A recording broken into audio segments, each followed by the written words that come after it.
Hello, YouTube. And Twitch, I'm pretty sure. I think this is also live on Twitch.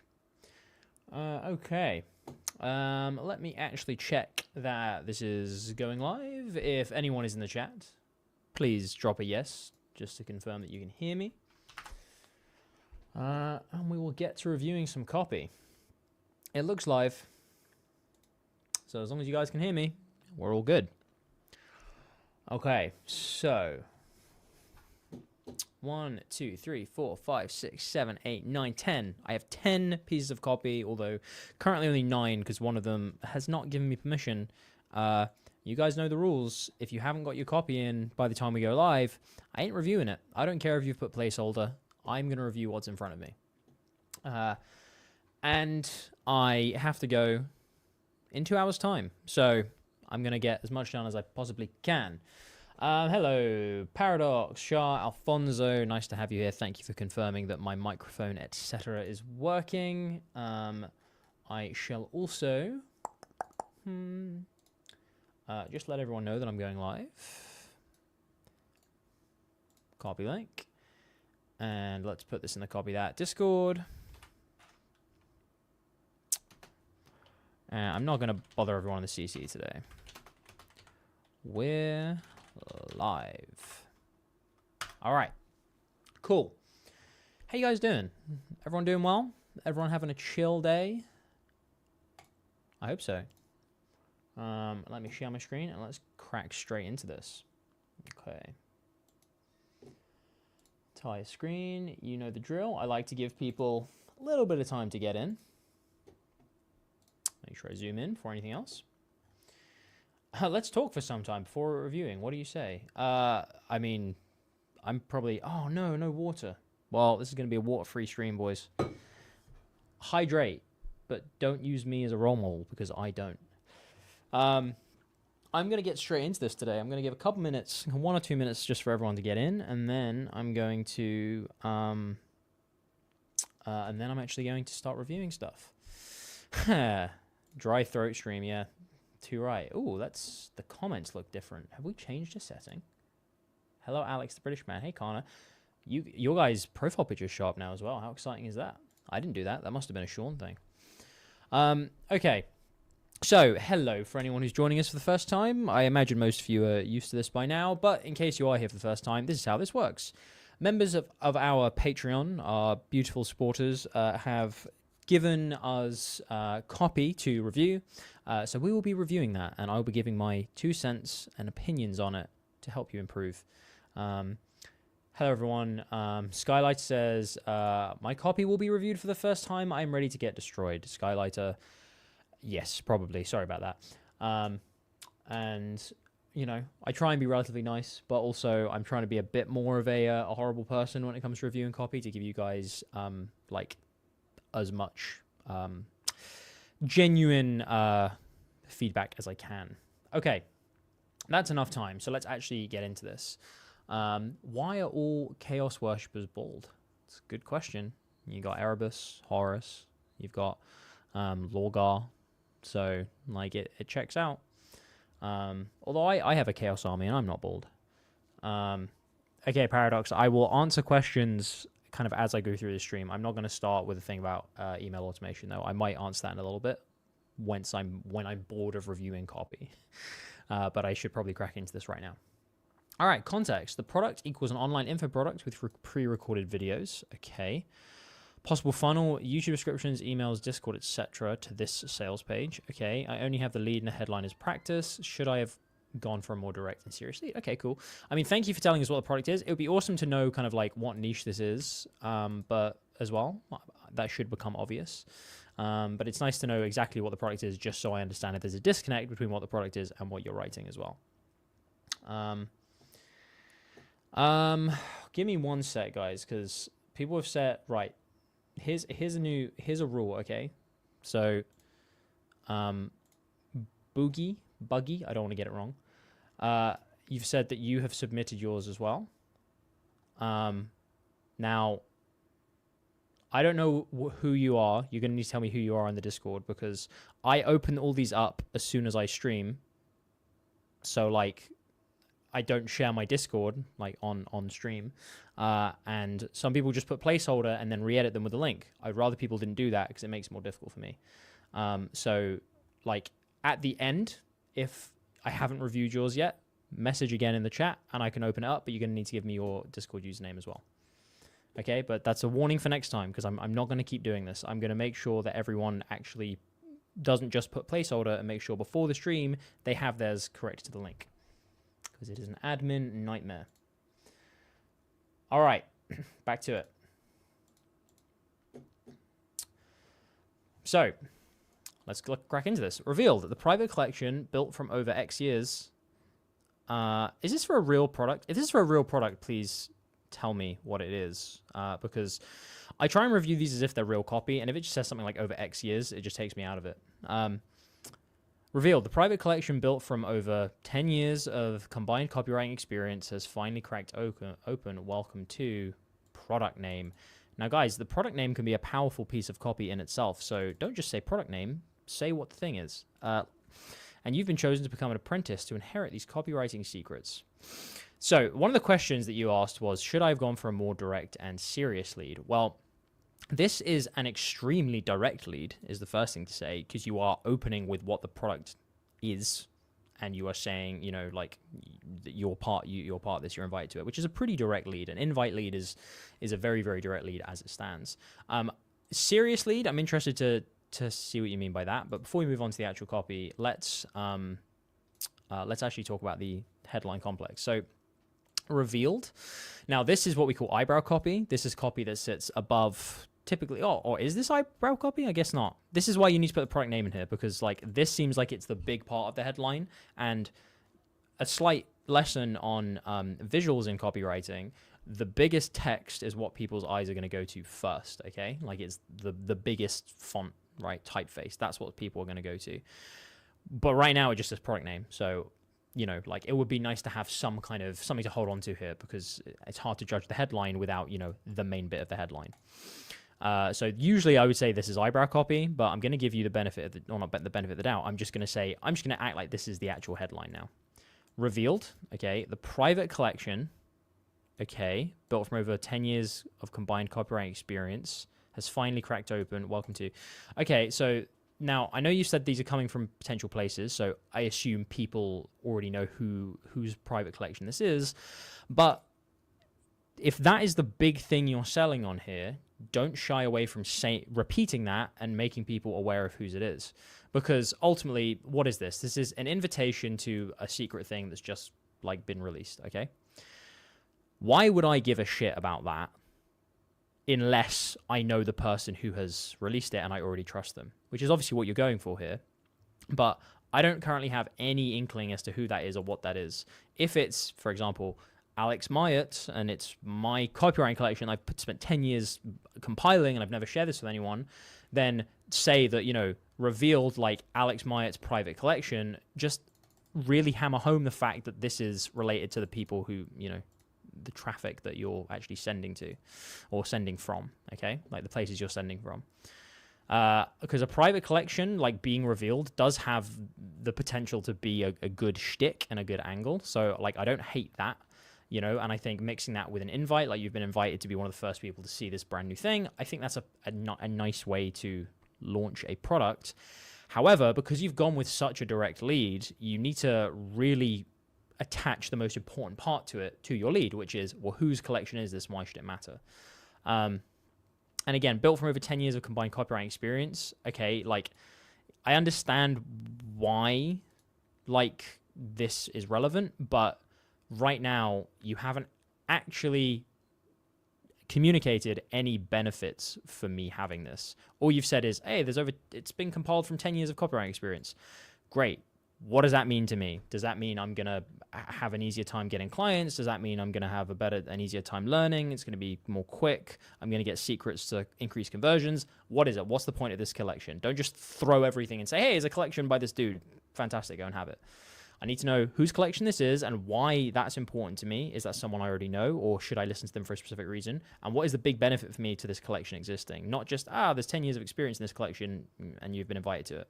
Okay, I don't think the idea is bad. I just think you need to work out why an idea like this would work and make sure those bits are highlighted. Okay, and you've been chosen to become an apprentice to inherit these copywriting secrets. Now, here's a gripe I have with this. Okay, this is a common trope that I'll see in copywriting, like, oh, you've been chosen, exclusive invite, blah blah blah blah blah. Now, that can be powerful if it's genuine, right? For example, Copy That recently announced a boot camp whereby we take, it was a high ticket product whereby we take people who had bought our previous anything from us previously, and we invite them to join a boot camp limited to 20 people. And like, you come in and then you get like one-on-one mentorship, if you want to call it that, with me and Sean, and we teach you everything there is to know about like copywriting, and another one is marketing strategy, and we have a full like thing laid out. Okay, that is an exclusive invite because it's only being opened to people who have bought from us before, saying, look, this is not going public, this is just to customers because you've proven you already have money to spend and you're already serious about this. We don't just want any schmuck trying to get in on this boot camp. Okay, that's where you've been chosen, or an exclusive invite can make sense because it is just for these kinds of people, as long as you qualify that with the specifics of who it's for. But if you're saying that this is coming from YouTube descriptions, whereby anyone can fucking see that YouTube description, this is not an exclusive invite. I haven't been chosen, and it really defeats the purpose of saying this, and it just becomes a trope for the sake of a trope, and someone's going to read that and go, this is just sales bullshit. It needs to be genuine if you're going to say something like that, and right now this isn't genuine, okay? And again, to become an apprentice, it's like, it just seems like it's going to be a course anyone can buy, so I don't really feel like an apprentice to inherit these copywriting secrets. I think you've got a good idea here around like inheriting secrets from someone who's really well known. You just need to tell me who that person is, why I should give a shit, and communicate that big benefit for why this collection is going to be so fantastic. The problem with any kind of collection when you're throwing all kinds of resources together, and this is something that Mark Ford said, funny enough, in one of those boot camps to our boot campers, when you are like selling loads of stuff together like a big bundle, there still needs to be a main point to it. There still needs to be one focused resource that is the thing. That's usually what gets people to move, rather than just, hey, here's all this shit, like go wild on it, okay? It needs to be really, really specifically broken down. Okay. All right, Paradox, fuck off. Told you guys I'm trying to be mean in these streams. So that is what I can glean just from this like headline complex alone, okay? Why do I spend a long time talking about these headlines and the first things that we see? Because it's important, all right? Because 80% of people are going to see this headline and nothing more, okay? You actually need to make sure that this is where the power is. And right now, this is just missing some of the sting. Okay. Welcome, curious copywriter. You look tired and lost from your harsh copywriting journey. Then it's a good thing you stumbled upon this place. You see, we have many visitors like you. Okay, now I see what you mean by direct, okay? This headline is very direct, okay? This is effectively an invite lead, all right? It's talking about the offer. This here is now kind of building a narrative, all right? And it's not doing it particularly well. So you've stated here that I'm going to be really direct about this and tell you exactly what it is, and I'm just here to sell this to you. But now you're trying to build up this kind of like narrative of like, oh, you look tired and you've stumbled upon here, and you're going to get hidden knowledge, and like all this blah blah blah blah. You don't mention this offer again until down here, okay? Exclusive collection. When I've just read about this, I don't really like, if this is the thing that has kept me reading, and this is an important thing as a copywriter, if there's one thing that you're hoping is going to keep someone reading, like, don't then never mention it again for a long time away. You need to make sure you build on that momentum. If I've kept reading, it's because I'm interested in this. Don't then throw me off this path with this kind of narrative stuff, all right?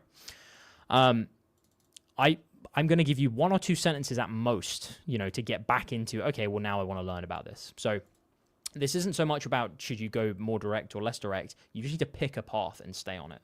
In this case, I recommend making the changes here I've already suggested, and then turning the rest of the lead into something that's more direct. Because right now, you look tired and lost from your harsh copywriting journey. Like, it's not really saying very much. There is a good thing that you stumbled upon this place. You see, we have many visitors like you. Copywriters looking for hidden copyright knowledge. What of those first 4 lines is actually communicating that there's going to be a big benefit to this, you know, for me to continue reading? That is kind of what you have to, like, ask yourself. And if you don't, then you're not going to have a fantastic time when you're trying to make sales. I'm going to skip down to this just because basically all of this can effectively just be cut. All right. That's why, as the keeper of this collection, I've decided to reveal this collection to you. Product name. One of the reasons you'll love this place is that it's an exclusive collection of knowledge that would literally take several lifetimes to acquire. You're just telling me. You're telling and telling and telling. You're saying it's an exclusive collection. It's taken. What's in it? Show me, like, some examples of what this is going to give to me. Is it going to, like I said earlier on, is it going to give me a better way to get clients, etc., etc.? It's like in the movie The Matrix, where you can download any skills from any masters you want, but this place is more than just a static collection of copywriting secrets. Really don't like that trope of it's more than just this. Imagine a living and breathing knowledge hub that hunts and collects new copywriting secrets while you sleep. You'd never go hungry for another copywriting secrets. You are making secrets this kind of gimmick that is not working, okay, and it's not hitting. What you need to do is, again, work out what the big benefit is and focus it around that. What am I actually going to get? I don't give a shit about secrets. Secrets don't mean anything to me. It's only what secrets communicate and deliver on, okay? That's what you need to make sure. Sounds amazing, right? And I'd love to show you more, but first you must take an oath before I can grant you full access to this collection. And again, like, you're now effectively asking people to take the action, like I said, without giving those points of power I mentioned earlier, and without really revealing much more about the collection other than it's a secret.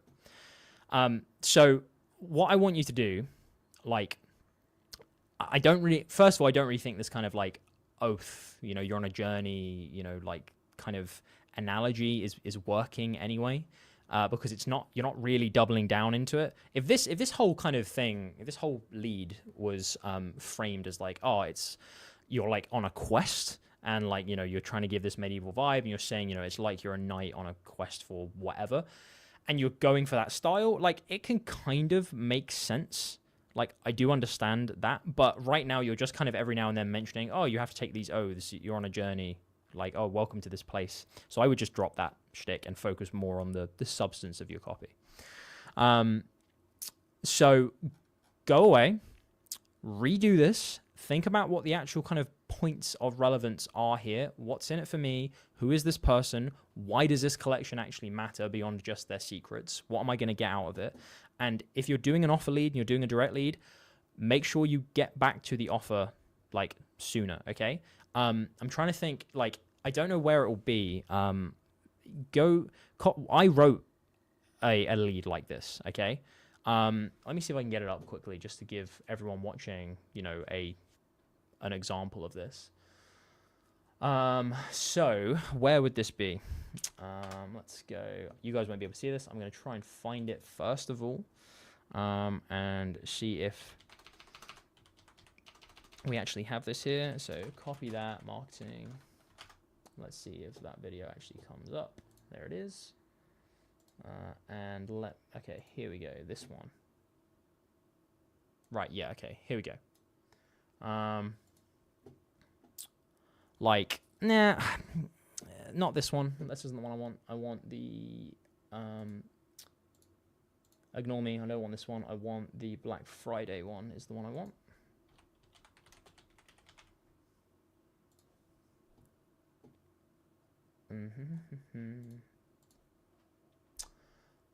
Sorry guys. If I can even find it.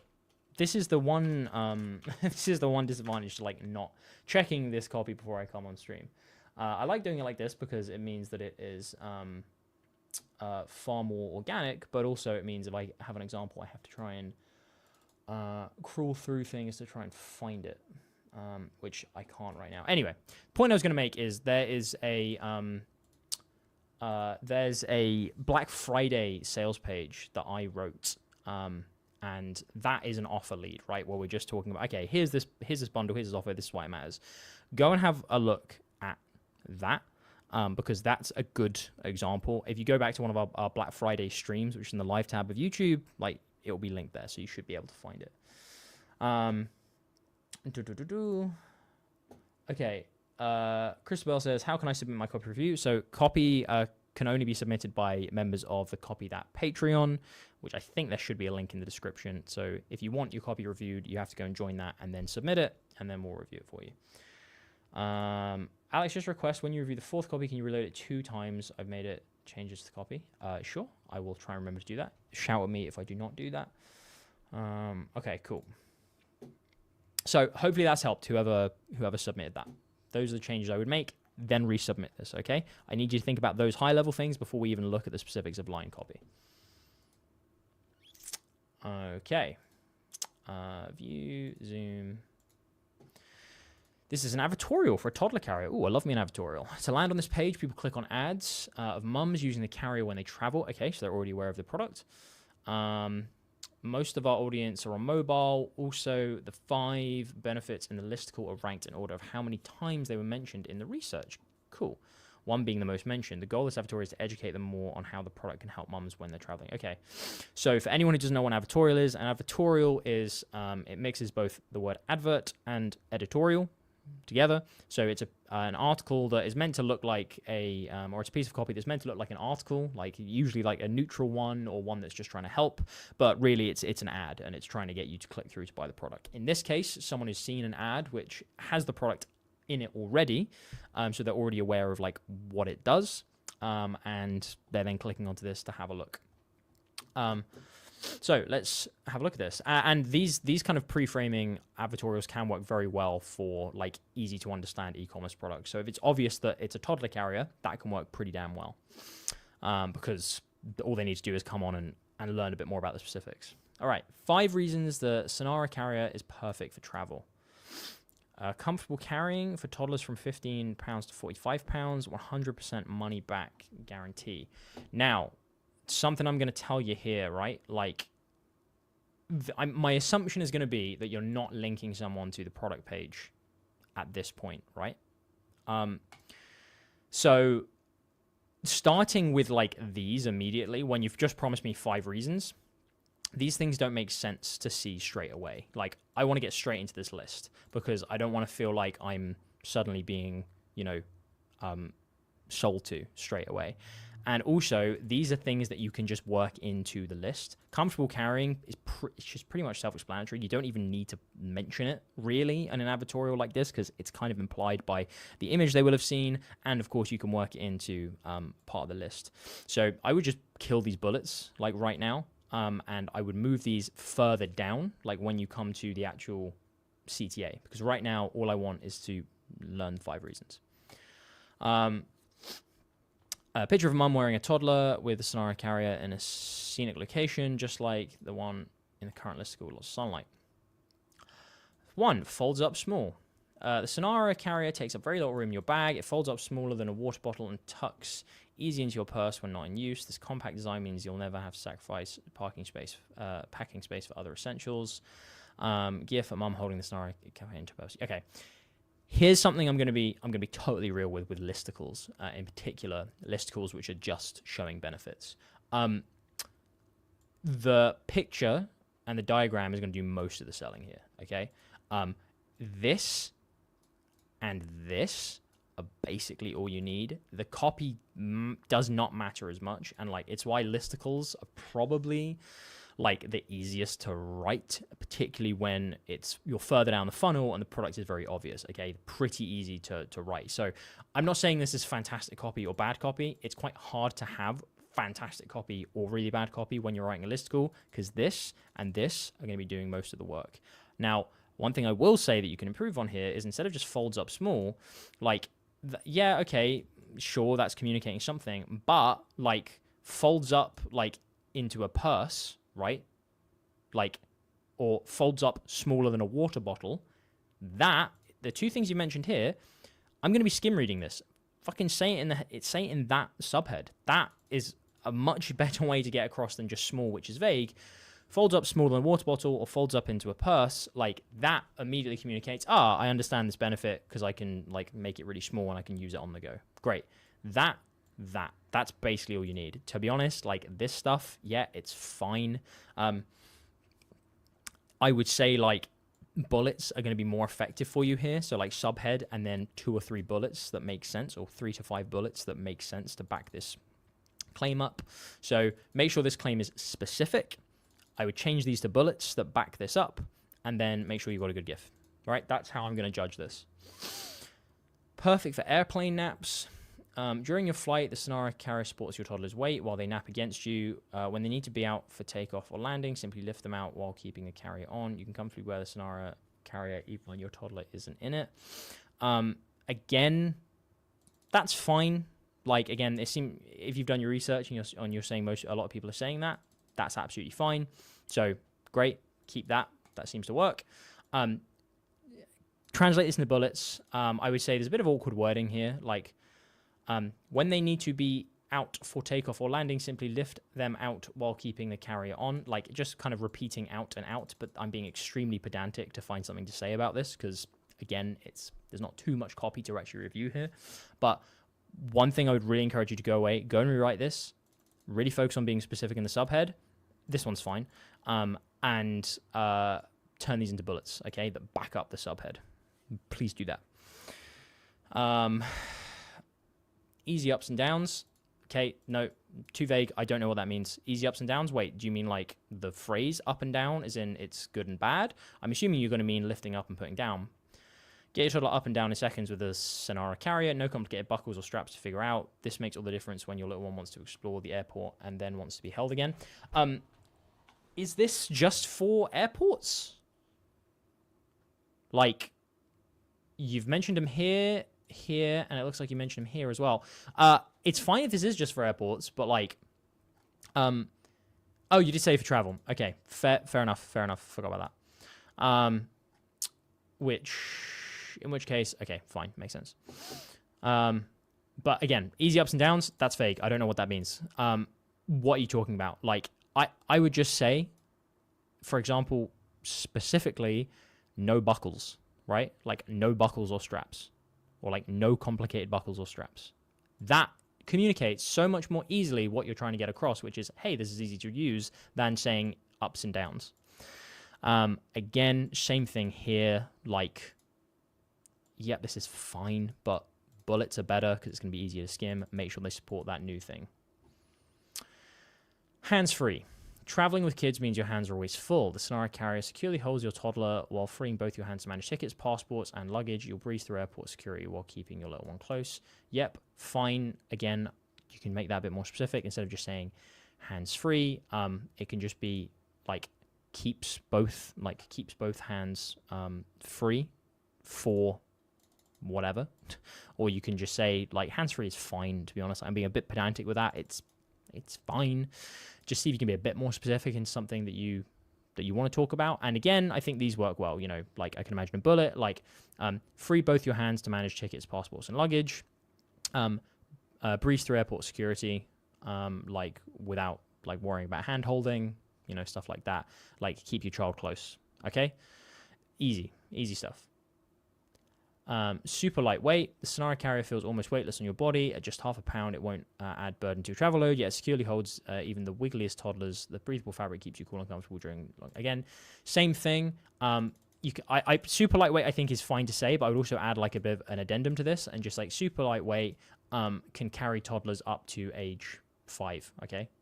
For example. Like, again, be specific. Because one of the objections I'm going to have from this list school is, okay, but how, like... What weight is it, first of all? Which, again, you mentioned up here, but I'd say take down and put it into a specific point, and age, because that's how people tend to measure their toddlers. Is like, oh, you know, she's 3 or he's 5 or whatever. And again, same notes as above. Then, what this is missing from Advertorial is a call to action section. Like, actually add a call to action. Go and have a look at other Advertorials for how to do this, but it can be as simple as, you know, like if you think the Sonara carrier is going to be perfect for your like family vacations, you can like grab one here for 20% off. There you go. Which platforms do we usually see Advertorials on? So Advertorials are just on websites in terms of, you know, platforms. So they'll be on a web page that is acting as either like a news site or will be hosted on that company's specific website that's selling the thing. It's just acting as if it's more of a neutral review. Magazine, I mean, advertorials like come from magazines. So, you know, like the idea of an advertorial comes from magazines and newspapers. It's just now in the digital world, when someone says advertorial, they tend to mean like an online article. Most of the edits I see Alex making a value or functional edits at 100%. Like, and this is, you'll see this time and time again the more you watch Whetstone Wednesdays.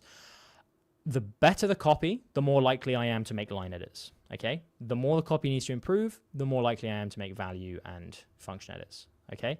Like you can see here, like I was making line edits, like for the subheads, for example, and like for like pointing out specific bullets that can be written. Because like this copy is like fine, and like there's not really much that needs to be kind of like changed because it's a pretty basic advertorial, apart from those things I've of course like said. And value and function tend to be where most of the issues happen, especially for newbies, okay? So the right probably doesn't get the desire of the prospects and connect it to the copy written. Sky, I don't quite understand what you mean there. You're going to need to rephrase that. Advertorial and advertorial, yeah, exactly.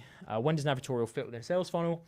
Or where does an advertorial fit within a sales funnel? So it depends on the funnel, but typically for like, say, an e-commerce product, I mean, it doesn't have to be e-commerce, but for an e-commerce product, for example, you might find like space ads, so, you know, native ads on websites where you see, you know, like a picture and it will say like, oh, you know, are these the best holiday destinations for like young families?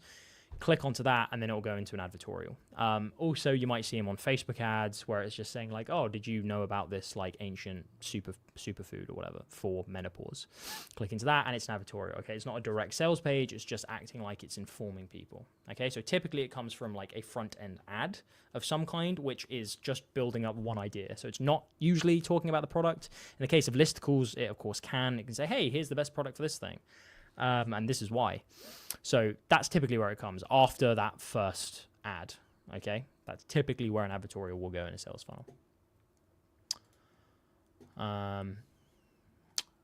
Oh, okay. Thanks for reviewing this, Alex. This is a sales page for an info product for a client who's a mindset coach. Prospects would reach this page through her social media posts and ads in the near future. Her target audience is women professionals and business owners with school-aged children. This product is designed to help them break free from self-sabotaging habits using the ACE model developed by psychologist Dan Harrison. It's a low-ticket info product to get the prospects to potentially secure her consulting services in the future. Okay, fantastic. If we use advertorial, what can we put on the landing page? Repetition. Well, so often an advertorial like does most of the selling for you, so it just goes to a pretty simple product page, and then you can just repeat the main points that have been said in that advertorial, because ultimately you need to message match at each stage of the funnel. So typically you'll go to a product page which will have bullets on it in the product description that goes like, oh yeah, it's like, you know, easy carrying and you can use both your hands and suitable for toddlers up to age 5 or whatever. I mean, the writer probably fails to connect the desire of the readers and write copy that connects that desire to the product he is writing copy for. That is something that a lot of writers fail to do, yes. Okay, Kajabi page. Let's have a look.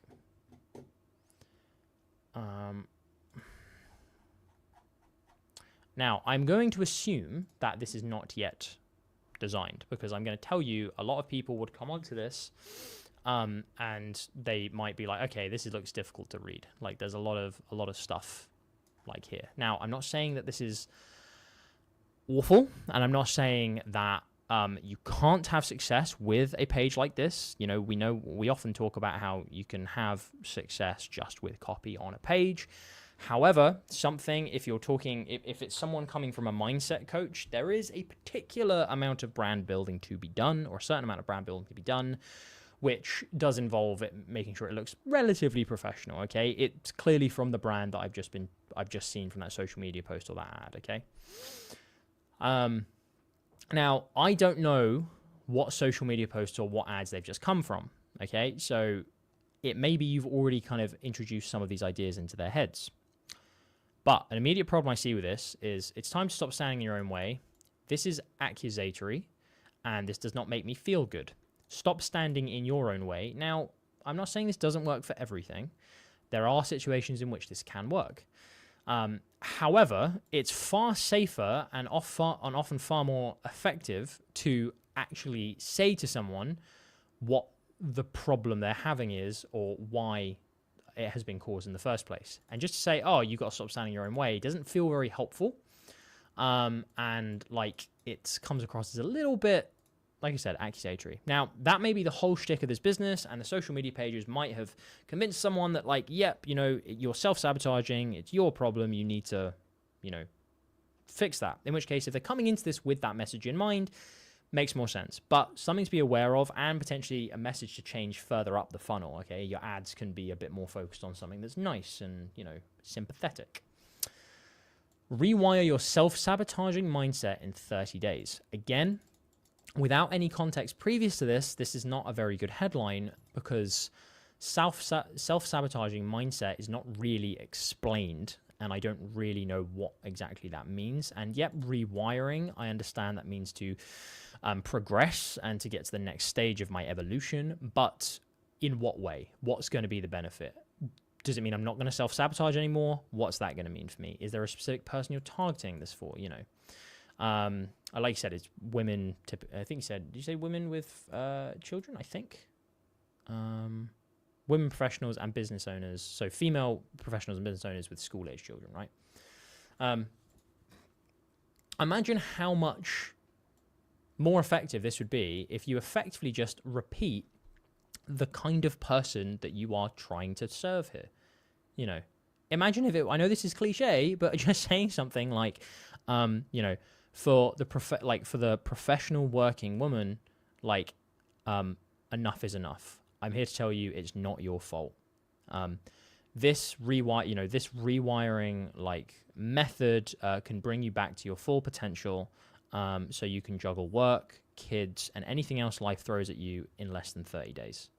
Right now, is that the best headline ever? Nope. But is that far more in line with your identification? Is that far more sympathetic to the person I'm trying to reach out to? Does it explain the kind of benefits that I'm going to get from this? And does it move them on to being, okay, I want to read more of this? Yes, it does all those things. Now, of course, I would cut that up and make the copy far nicer. However, that is an example of how you can make this message match to the kind of people who are coming through this funnel, of course, depending on what you had further up the line. John says, I've seen a guy on Instagram and he marks himself as a self-sabotaging business coach. Like, self-sabotage is for sure a thing. And like, if that's a vernacular, that's part of a vernacular that's kind of moving through, then great. You just need to make sure your audience is aware of that and they recognize that. If you're opening with that, it might not be something that people recognize as like their issue. So I've got no, like in my example, you know, like I think I just mentioned self-sabotaging, but pre-framing it with this is the kind of person it's for, and you know, these are the reasons you've had these problems, is going to be much more effective than just saying, it's all self-sabotage. Mine says, so use the 4 U's. Yeah, 4 U's for any headline is pretty much a good way to analyze it. And I always forget what they are whenever I'm on stream. Like, so you've got useful, unique, ultra specific, and urgent. There you go. Remembered them all. So we can look at a headline and say, okay, is this urgent? Well, it's talking about, 30 days, and it's saying, like we can have this now. So, okay, yep, it is. Is it unique? Nope, not particularly. There's nothing really in here that shows me it's unique. You've only got this self-sabotaging mindset, and like that's a pretty weak excuse for something that's unique, because I don't really know why it's unique or what it's referring to. Is it useful? Partially. It's giving me a little bit of a reason to keep reading on if I subscribe to this belief. So kind of, is it ultra specific? Not really. Yep, you've got the 30 days in there, but you haven't got anything else around. Again, is it specific to me? Is it specific to my problem? So it maybe gets kind of 1 to 1.5 of the U's there. Thanks, Shaggy. I appreciate it. I did get a haircut recently. What if you could overcome self-sabotage, build unstoppable confidence, and finally achieve the success you deserve without suffering burnout and in 30 days? Again, this is fine, but these are all generic benefits which don't relate to my identification as a female professional, as a working mum, okay? That is how I would improve that is, yep, these can work. I've seen copy like this work on info product pages, but if you really want to set yourselves apart and be unique from something else, you need to be ultra specific and make sure the person who's being targeted is aware of that. They are the one that's being spoken to. Have you ever felt like you're working incredibly hard, doing all the right things, but still not seeing the results you truly desire? Maybe you start strong on a new goal, but somehow find yourself procrastinating or getting distracted. Or perhaps you're constantly battling that nagging inner voice telling you that you're not good enough or don't deserve success. Or even worse, you've achieved some level of success, but you're exhausted, overwhelmed, and deep down you know you're capable of so much more. Okay, now I think this is decent. Okay, this is like building up this idea of sympathy, of showing, look, I understand the situation you're in. I think these are decent points to bring up. I think including this one is a mistake because you're effectively talking to two different people. Either, hey, you don't deserve success, or, oh, you've had success, but you're capable of so much more. And it just adds a fourth to what would have been quite a nice group of three. And I just feel like I've read almost too much when I get to this point. So I would get rid of this and I would focus on highlighting these ones, okay? I think this is going to be like better, like talking about burnout, talking about being overwhelmed, but within these three, not going on to like, or like, you're in this other completely different position. These positions are all like pretty similar and are not mutually exclusive. They could all be part of the same thing. But then saying, oh, but no, you've had some level of success, that then kind of changes it. Now, you can have that, and you can have that, and you can have this. I don't think you can have this and this. I think these are two opposed to each other. They're not awful. It's just considering you have four, I don't think these are complementary enough to justify it. So I would cut it down to three and choose the route that you're going down. If this sounds familiar, I want you to know something important. It's not your fault, and you're definitely not alone. The truth is, 87% of high-achieving women struggle. Okay, so now we get to high-achieving women. Way down here. Now, I don't know what the ads like this were, like the ads before this were like, of course, but this is the first time you've mentioned the target audience specifically. Up till now, it could be about bloody anyone. So why should I listen to you over the 1,000 and, well, way more than that, the 50,000 other lifestyle and, mind coaches on Instagram? You need to show me that. And one good way to narrow that down is to show I specifically target people like you, and this is why I'm qualified. But you haven't done that yet. You've just started it here.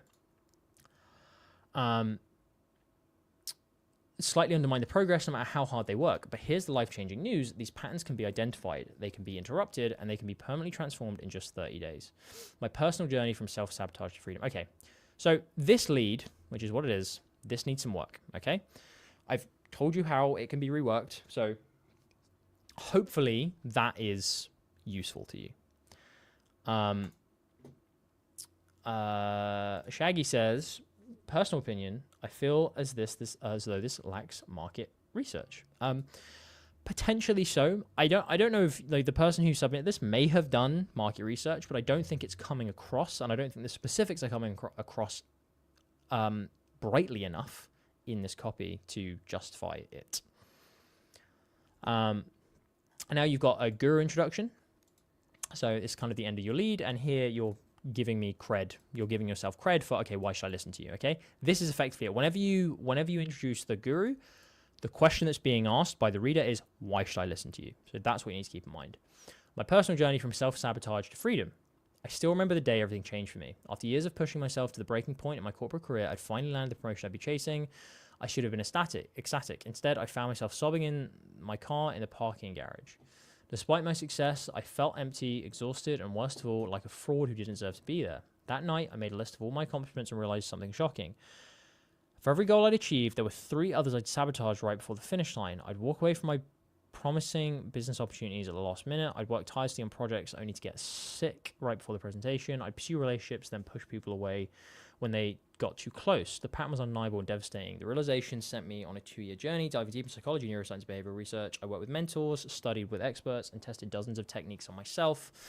What emerged was the ACE framework, the exact system I used to break free from decades of self-sabotage and finally create a success that felt authentic and sustainable. Not only did it transform my life, but I've now used this framework to help other women just like you experience the same breakthrough. The most amazing part, while the patterns took years to form, with the right system, they can be transformed in just 30 days. Now, this feels more like there's an idea in here that you can move up to your lead, okay? However, this feels slightly disjointed. You open a story, which is I had just been promoted, but I was crying, And it's like, okay. And I feel like that needs to go somewhere if that's the story you're sticking with, but it kind of doesn't. It kind of just goes, oh, I decided to like list my successes. It's like, I just had a great success. I'd been chasing this promotion. So I'd finally landed. I just had a good success, but I felt empty. So then I listed all my successes and I realized I haven't actually had that many successes. It just feels a little bit disjointed. I think you could get to this point in a far more logical way, and you need to work out the one idea that you're going to talk about here, okay? The guru's journey, it's very important to describe how they came up with this new thing. Now, a story is not a bad way to do that. However, this story does not feel like it naturally moves into discovering the ACE framework, okay? It kind of just goes, and then I did this 2-year journey, and now the ACE framework's come out. Instead, something that I find interesting in this is here, basically, right? Like, I do this thing and then I back out. I'd work tirelessly and then I get stuck. I pursue these relationships and then I push people away.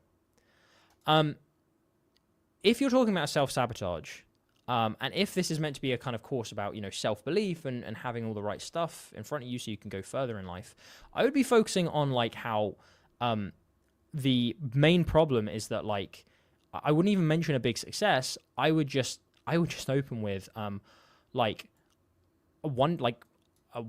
day I broke down in my car and I couldn't stop crying, right?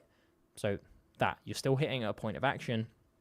I finally had to face it. I had to admit that at 40 years old, none of the true successes I was hoping for had come true. Or not true, because I've just used true, but none of the big successes I was hoping for had come true. By all means, I had a good job, a loving family, and I was earning above the minimum wage or whatever. Whatever research you found and the kind of people who were with it. I had this thing. Everyone thought it was by all means I should have been a happy person, but like the reality was I knew that I hadn't achieved anything I'd actually set out to achieve. Like, then these 3 things, okay? Because now that story makes more sense. Like, you're suddenly realizing I haven't actually achieved what I wanted to achieve. Pattern was undeniable. Yeah, okay. But, and I actually think Shaggy has just kind of spoke this. Gurren feels unbelievable. There isn't a face tangible proof it's a real person. That was the next point I was going to bring up is like, but why should I listen to you in the first place? It's fine to build a little bit of a story, but you need to then say something like, when I think back to that day, like 2 years ago, I can't believe that I'm the same person. My name's Gloria, whatever. I have done this. I've got this business. I've got these things. I've got this. And my big successes finally came true. But it only happened after I realized I was sabotaging myself whenever success would come near or whenever I had an opportunity. All right? That makes more sense. Then you're actually introducing the cred, so that's why I should keep listening to you. Then you can come and introduce the ACE framework, okay? So again, look at these functional edits we're making. Yep, I know there's a bit of value around here, just around I don't think this is the right way to approach it, but functionally, we're changing the order of how things are addressed and giving a bit more of a transition between sections because it makes it far more understandable, far more believable. And all the while, make sure you're linking back to that one idea that you set up here, which, if you take my advice, will become around, the specifics of this is for working women, for professionals, etc. The hidden force blocking your success. Let me ask you something. Have you ever wondered why some people seem to achieve their goals with ease, while others constantly battle invisible barriers? It's not about intelligence or work ethic, and it's certainly not about wanting it bad enough. The real difference, understanding and mastering the hidden psychology of self-sabotage. After working with... Now, again, this is all fine, okay? I've not read anything that's really, really bad, okay? This is all fine, it's written relatively, okay. But you're just having issues here with the idea that you're going for and how that links into what you're writing. Because now you're talking about a hidden force blocking your success. But my point is, if you just explained this in the way that I've suggested you explain it, you don't then need to kind of talk about it's this hidden force you need to worry about. Instead, you can go straight into saying this was what changed it for me. This is how I know that's the case. I like lines like this. It's not about this. These are called not statements. It's not this thing you think it might be. It's not this thing you think it might be. And it's not this thing you think it might be. Actually, it's this thing, right? But you need to refer back to the big idea that you're talking about around how this is for working women. Link it back to your own, the guru's own experiences, and keep peppering in proof of how, with 2 kids at home, all of these things, you always thought these things were going to be the things that made a difference, but it actually wasn't until you realized you were self-sabotaging that everything changed. I had 2 kids at home at the time. Like, it may sound unbelievable, but like, this is exactly what happened. In fact, I'm going to show you step by step what I did. All right? That then becomes a far more narrative way of explaining what this is, and then you can move into the ACE transformation system. And you can set it up in a way of how this page suddenly becomes really useful because you're actually laying out what this is about. The breakthrough approach is a culmination of over 20 years working with and helping high achieving women. Again, this is kind of thing. I feel like there's this cognitive dissonance here between, is this for women who aren't successful, or is this for women who are successful? Is this for women who are successful by society standards but feel unfulfilled? What is it? There's a few different things you're throwing at me here. You need to bring it all in. Unlike traditional courses, that leaves you with... Now, I feel like this is kind of jumping straight into a course, right? Without me even, knowing why I should trust you, okay? You haven't told me why the ACE framework is good. You're just saying it's the culmination of 20 years.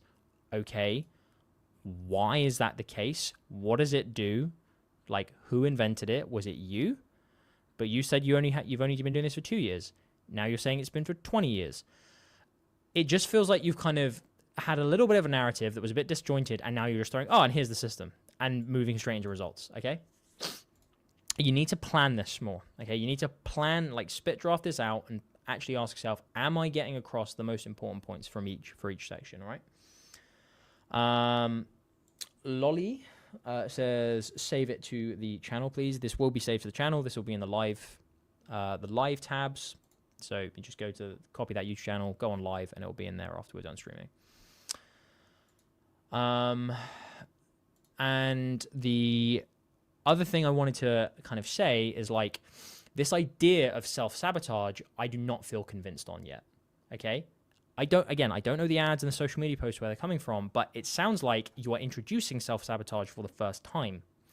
You have not spent enough time talking about why self-sabotage is the real problem, and you've certainly not linked that to being a working professional woman. So those are things that you really need to work on, okay? Access now for $9. Now, another way to think about this whole thing is to not just throw this straight into the offer, but just say I'm so passionate about this that I have boiled down everything that worked for me, exactly what I did, into one book or one full course. And, I hate, I don't like these other women charging $100 for these courses, or other course creators I've seen charging $100 for this. I'm only going to charge you $9. And you can say that's purely to cover the cost of the ads, to get this out to people, to actually show this to you. All right. I want you to be successful, and I know that you could use a helping hand right now. That's why it's so low, price so low. That gives me a reason to then understand, that's why you're getting to the offer quickly. That's why it's, you're being altruistic, and it links into your story. At the moment, this is just here's the offer. And again, you've revealed the offer, here's the ACE system, before telling me what the fuck the ACE system is. I want to know what this is, but actually, I'm going to tell you something. No, I don't. You are giving away the farm here, okay? Right? So, because you are telling me what this is on this page, or down here, if you're going to do this, it's far better to do it earlier and to be this page in itself is just useful. And I'm going to give you, I'm going to share everything that it is, but to get the full experience, you need to buy this thing. If you're going to do that, then this needs to be explained before. However, this is not the optimal way to make a page like this. This is a low ticket product, therefore you don't want to give away the farm, by which I mean you don't want to explain every single thing about the product on this sales page, okay? You want to leave a little bit of intrigue, a little bit of mystery, okay? It's fine to break down awareness, clarity, and empowerment, right? Like that's okay, but you need to explain like what these specific things are in bullets, right? Now, I'm not going to review these bullets because I can tell you have not watched our bullets masterclass, okay? Or Sean reviewing bullets. If you go into the Copy That YouTube channel and just type in bullets, you'll see what we mean. Sean did a big stream about this. I think we both were in that stream actually, or in one of them. And I want you to actually go and watch that and write these as fascination bullets, okay? That's going to make this far, far stronger. Here's exactly what you'll get. The comprehensive course contains 2 modules consisting of 4 in-depth lessons, $67 value, 3 bonus downloadable templates, video walkthrough, top value $151. Most importantly, you'll get a proven system. Again, I can tell you've like read copy and you know like what an offer stack is or what a value stack is, which is what this is right here. Good. Like I'm liking that you're thinking about this. Here's exactly what you'll get. You know, a good way to just kind of sum this up. But again, the idea, and this is the core thing with this, the idea has not been proven to me enough on this page. Okay, I don't yet trust you enough to give you money for this.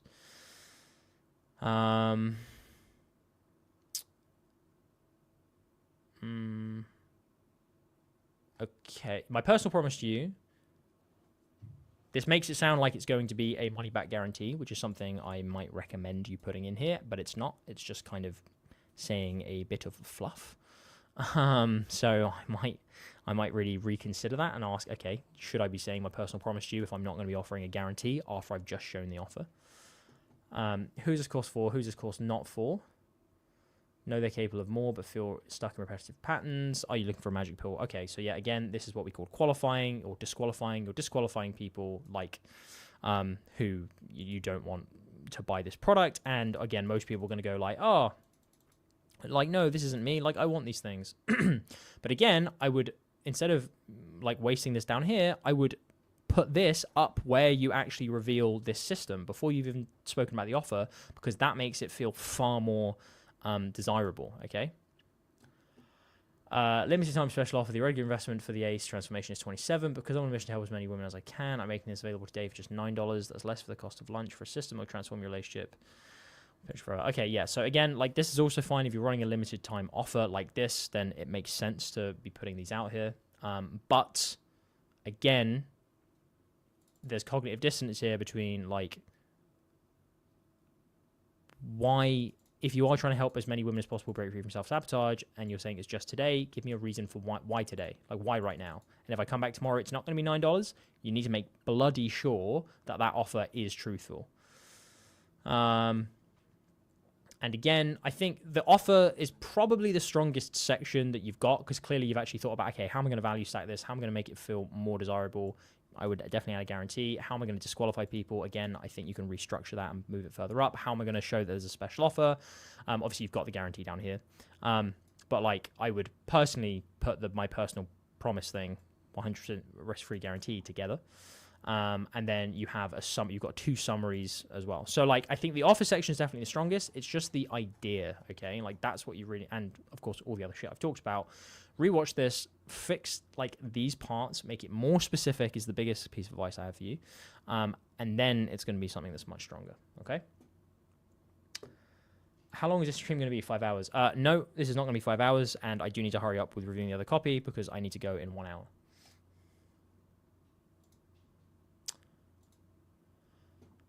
All right. Now, I think you said to... I mean, I don't need to refresh because this is a Google Doc, but I will anyway, just to show that I listen to my fans.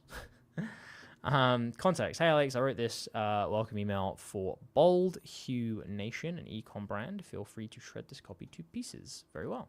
Rioa, thank you very much for putting Rioa. That helps me. One reader, women who don't want to carry their makeup kit everywhere, which matches any skin tone. Okay. One idea. Ooh, one sold. Interesting. 3-step easy bold hue. Now, I would argue that isn't really an idea as such. I would say that's more of a description of the product. Click the link to order, and then one offer is buy bold hue for $295. Bold hue. So what is bold hue? Is it just like, is it a custom makeup box? Okay. These people know our products but haven't bought it yet. Okay, so it means they're product aware. What we're selling, bold hue custom makeup box. Who are we selling to? Women who want to create their shade of makeup pre-made and also use it on the go. Okay, so this is for, so what is this product? This is for women who can mix makeup themselves and then they have it in a box and then they can just take it out and do it on the go, is my assumption. All right. Now this is Skylighter. This is your copy, and like you said, I'm gonna tell you to shreds. I'm not gonna hold back. And immediately, this is not in fluent English. Okay, if a copywriter turned this into me, right, assuming it wasn't just a mistake and there's nothing else in here that warrants it, but if someone turned this into me, immediately I would be like, this is not okay for publishing. Ready for a smoother, more clearer skin is not proper English. Now, I appreciate like a lot of people who watch us like not from an English speaking country and English is a second language. But if you're going to write copy in English, you need to make sure that it is on a native level. Doesn't mean it has to be super complex. Doesn't mean you have to be academic. It just means that if an English speaking person reads this and kind of goes, what? Like, that doesn't make sense, then you've lost them, okay?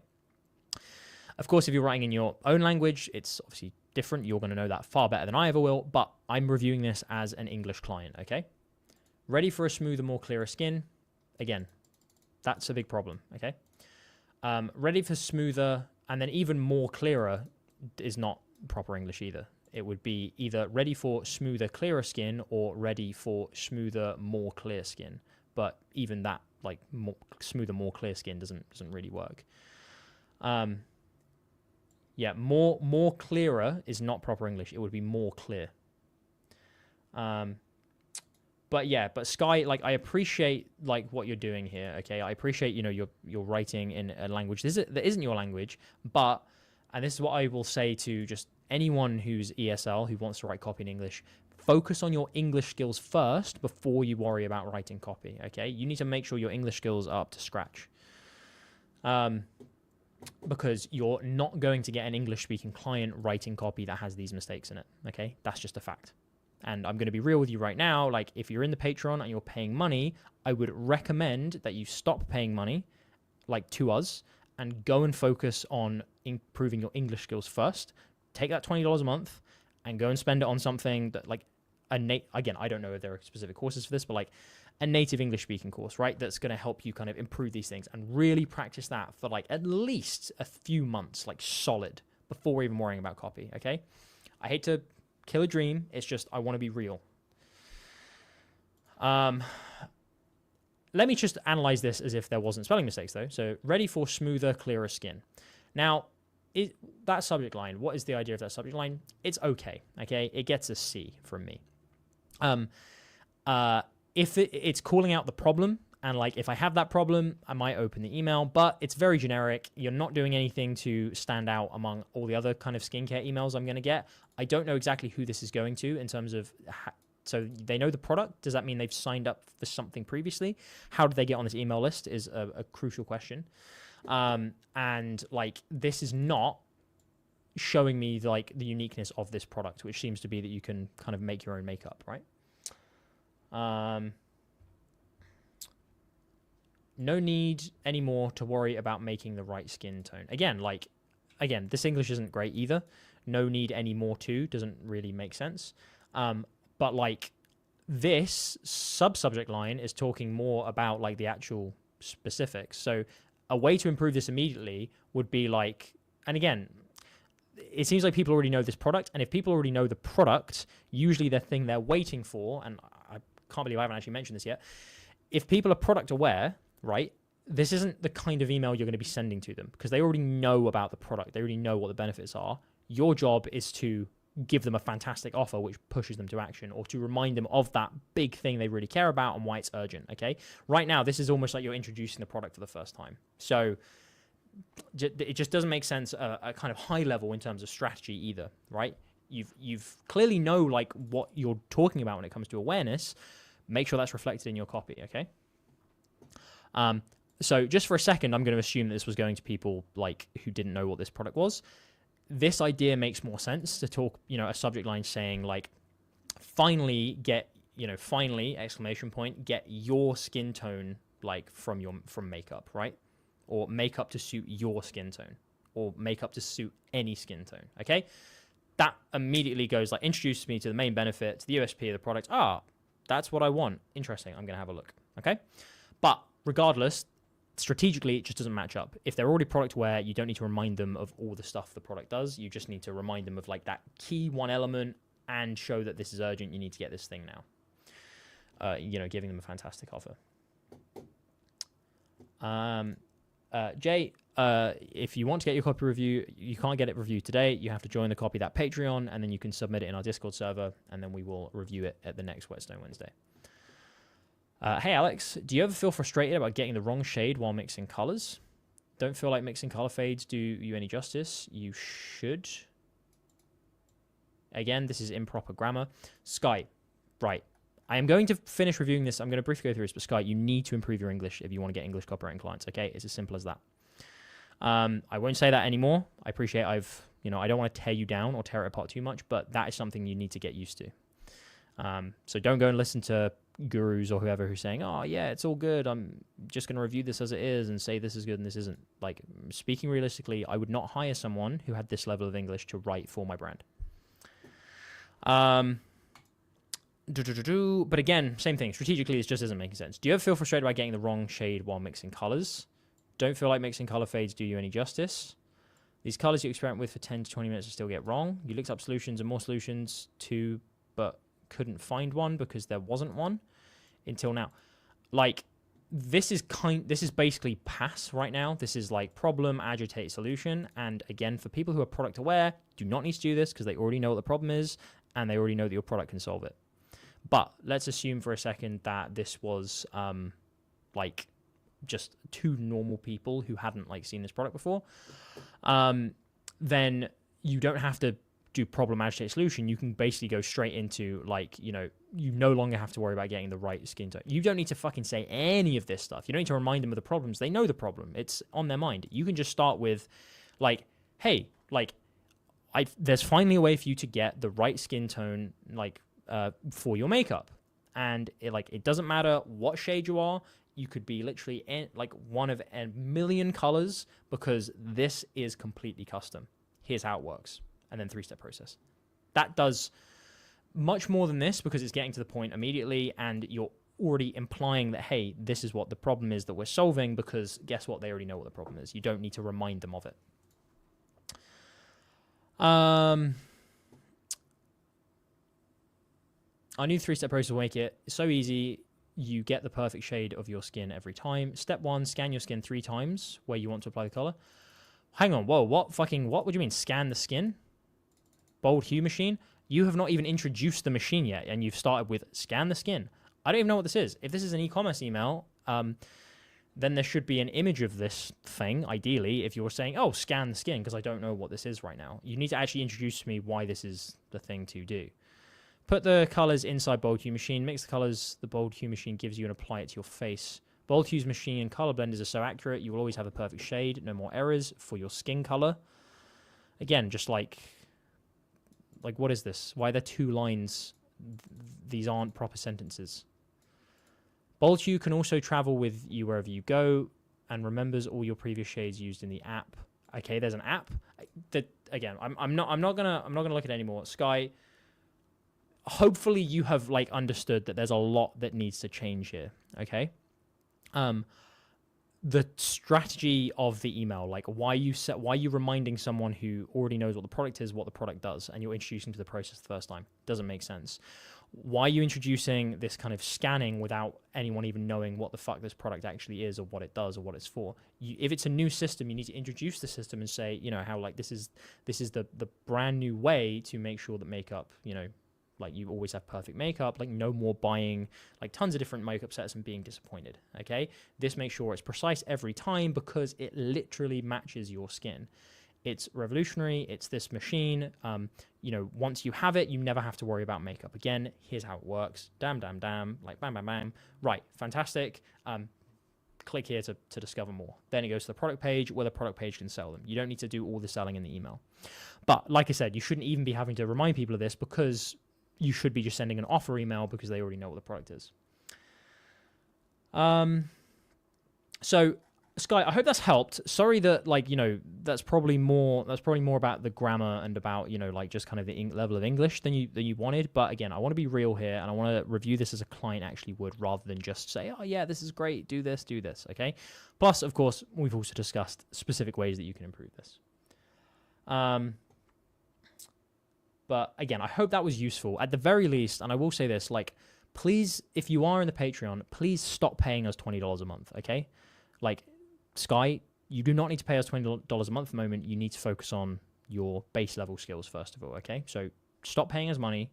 Go, like, save yourself money. Go and invest that in a way to get better at, you know, this level of English.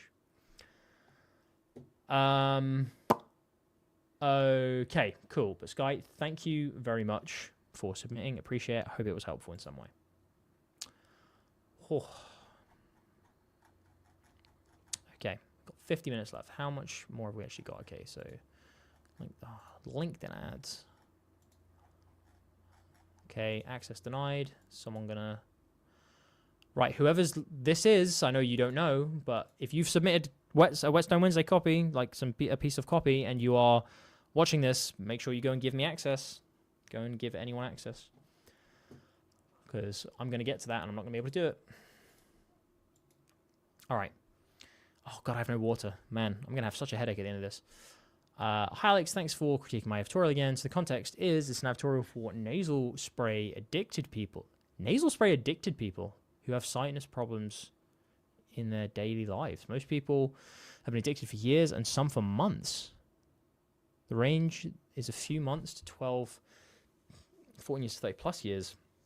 They're fully aware of their problem and know most solutions, but this new product thingy, they don't know. The product is a device that will cut off the addiction using a unique approach. I already submitted it to the client, but I would like your knowledge on how to make it even better. If you can tell me a quick insight on what kinds of meta has to test, it would be great. I have several headlines below, but some are for a slightly different lead to A/B tests for the advertorial. Enjoy the read. Wow, I didn't know people could get, like, what do you mean by sinus, like nasal spray addicted? What kind of nasal spray? This is a completely new industry to me, so I'd be interested to know more. If you're in the chat, please, like, message or, like, you know, please comment, because I'd like to know specifically what kind of nasal spray people get addicted to. I have hay fever really badly, so I have to use nasal spray in the summer, and I fucking hate it. Anyway, but I will keep that in mind. What is this? Are these headlines? These are different headlines, I'm guessing.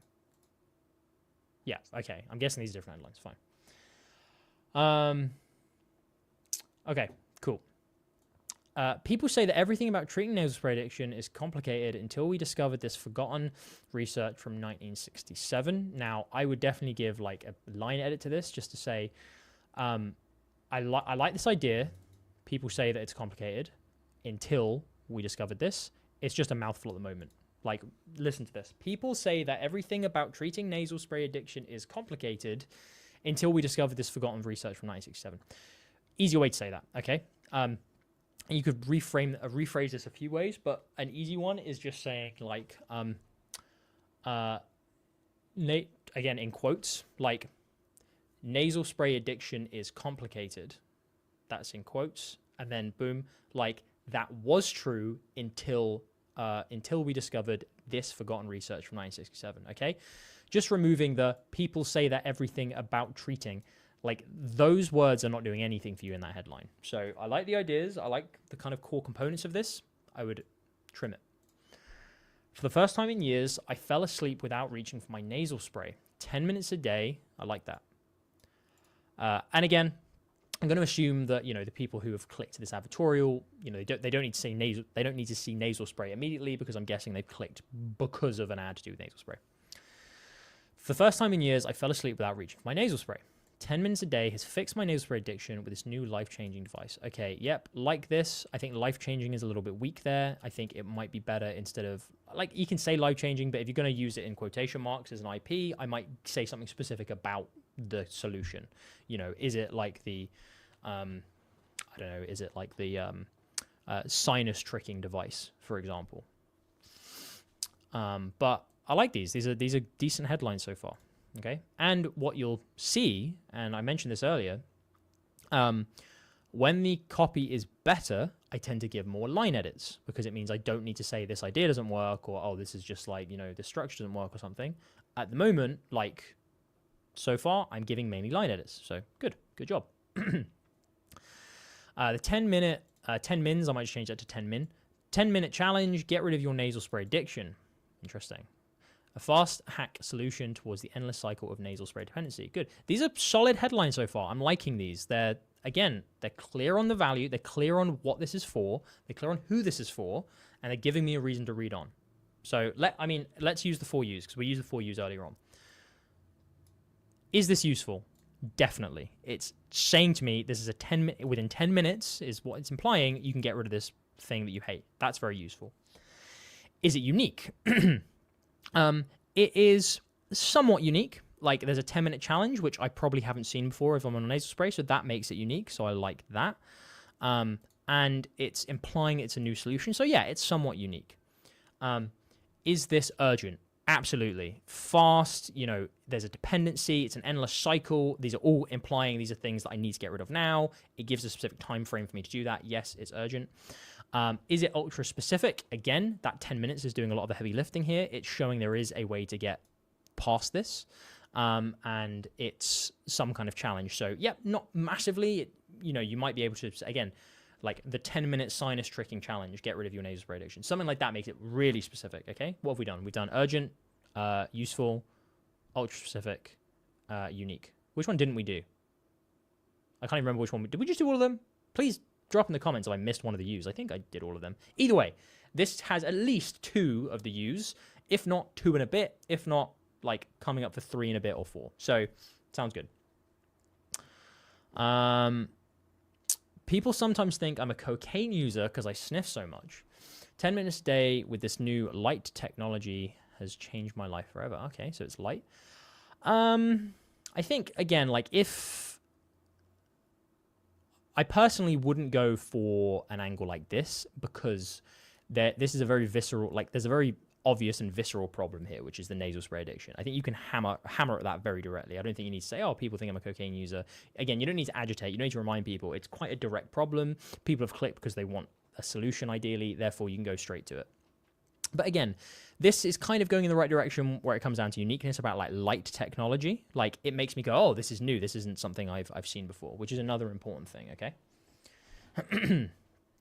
Get rid of your nasal spray. And again, like I haven't even really mentioned this yet, but for most of these headlines, there's a benefit, right? That's what I care about. Oh, get rid of this thing. Fantastic. Solve this problem. Clear benefit to me. Get rid of your nasal spray addiction without a single doctor's visit or medication. This miracle device cleans your sinuses in just 10 minutes per day and has already helped 100,000 people breathe freely again. So, yep, get this benefit without these things you don't want. Very, very common formula for headlines. No reason to change that. Works well. This miracle device, interesting, I know it's a device, that sounds new to me, cleans your sinuses in just 10 minutes. Now, cleans your sinuses, I personally think is giving away too much too early, because if that is the solution, cleaning your sinuses, you need to kind of prove to me that that's the solution, and cleaning your sinuses is like the thing that I need to do to fix this. I think showing it this early like might be a bit like, oh, but is cleaning sinuses the right thing? That hasn't been proven to me yet, so I might change that. So this miracle device, you know, like uses like light technology, for example, or even just this miracle device takes just 10 minutes per day and has already, you know, or a way that makes sense in slightly better English, and has already helped 100,000 people breathe freely again. So again, what's this doing? This is showing me there's proof that this has actually worked for others. So nice way to work that in early. I'm not judging too much, of course, by just the headline, because I want to see what the rest of the lead does, and you might be mentioning proof pretty early on. But that is one thing that, the rest haven't really gone into very much so far, is like proof of this, social proof of, yeah, this has worked for others. Better sleep, clear sinuses, and mucus-free airways are the reasons why I can't live without this device. I'm no longer dependent on nasal sprays. This feels like it's less about nasal. Again, I'm judging all of this based on nasal spray addiction. I don't know if that market is a great market, of course. I'm assuming it is. I'm assuming you've done your research. But I feel like this one is weaker because it's a bit more generic. Yep, you talk about nasal sprays there, but I think if nasal spray is the angle you're going in and you found that through your research that's the thing people care about, again, I wouldn't risk not talking about it. Or you can do like an A/B test where you don't talk about nasal sprays, see if that works better. Nasal spray addiction is not irreversible. It's a vicious cycle of dry mucus, membrane inflammation. I like that. I don't like that. You're just kind of explaining what like nasal spray addiction does to you, which again, I already know. This setup made it sound like you were about to close up on, a message of hope. Like nasal spray addiction is not irreversible, and I'm going to show you how I fixed it in just 10 minutes. All right. Ooh, interesting. Now I need to go on to the rest of this. Right, this is a bit nothingy. It's not really adding anything to me. ENT specialist explains the real reason behind nasal spray addiction and how 100,000 people have found a new way to reverse it. Yep, decent. Again, showing there's authority to this, showing there's social proof. If you are addicted to nasal spray, try this for 10 minutes daily and start enjoying congestion-free days and better sleep. No doctor's visit or medication needed. Yep, pretty solid. Again, just a kind of just mashing other headlines together. Okay, so, dude, good headlines overall. Like, some solid B headlines there. 1 or 2 A's as well, okay? I like that. Thank you, Red, for doing my job for me. I appreciate that. For millions of nasal spray dependents who want to breathe freely and enjoy life without congestion, this is great news. Awesome. Again, just like reiterating and showing if you're one of these people, you're in the right place. This is qualified for you. These are the benefits you want. Get me hyped up for the rest of this. I mean, I have to keep reading. A life-changing device cures nasal spray addiction just by putting it on for 10 minutes daily, and it's also approved by... Okay, bit of a clunky sentence. Line edits needed there, for sure. A life-changing device cures nasal spray addiction just by putting it on for 10 minutes today, and it's also approved by ENT specialists. Now, I think you're going on to kind of mention this, but an immediate objection. You've got a good headline here, right? You've got good headlines. Nice way to reiterate who this is for. An immediate objection I have is, why haven't I heard about this before? I've been suffering with nasal spray for ages. Why have I not seen anything like this before? You need to come up with a solution for that question. And right now, I thought you were going to kind of go into that. I don't know if you are. Like, a life-changing device cures nasal spray addiction just by putting it on for 10 minutes daily, and it's also approved. Okay, this is fine, and yep, you're kind of reiterating what it does, which is okay, but I need to understand, if it's been bringing in remarkable results for the past 2 years and 100,000 people have used it, why haven't I heard of this? Give me a reason. Now, is it because it's just gone international? Is it because, it's finally been approved for, the public? Give me a reason for this. I need to understand why, because otherwise my objection wall goes up and I go, I'm not sure if this is actually good. Even if you say 100,000 people have used it, I've never heard of it, so why not? Give me a reason for that. Again, because you're kind of implying just by saying life-changing that this is new, it's breakthrough, it's revolutionary. A life-changing device cures nasal spray addiction just by putting it on for 10 minutes daily. And again, a bit clunky sentence, just by putting it on for 10 minutes daily, and it's also approved by ENT specialists. Nah, I don't like just by putting it on for, and it's also approved by. These can be separate sentences, and it can be worded to roll off the tongue far more easily.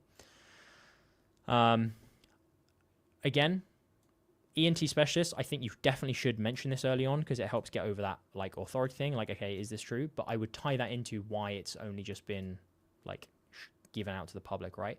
A life-changing device that cures nasal spray by putting on in just 10 minutes per day has just been approved by ENT specialists for public purchase. Okay, already the device has brought remarkable results in the past 2 years for people who have been prescribed it by doctors, for example.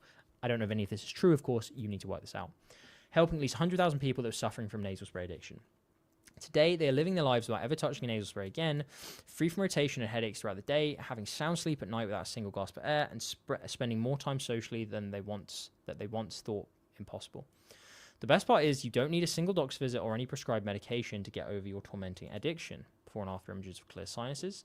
And unlike cold turkey methods like immediate stops or saline rinses that will leave you with a rebound congestion, which is way worse than your current stage.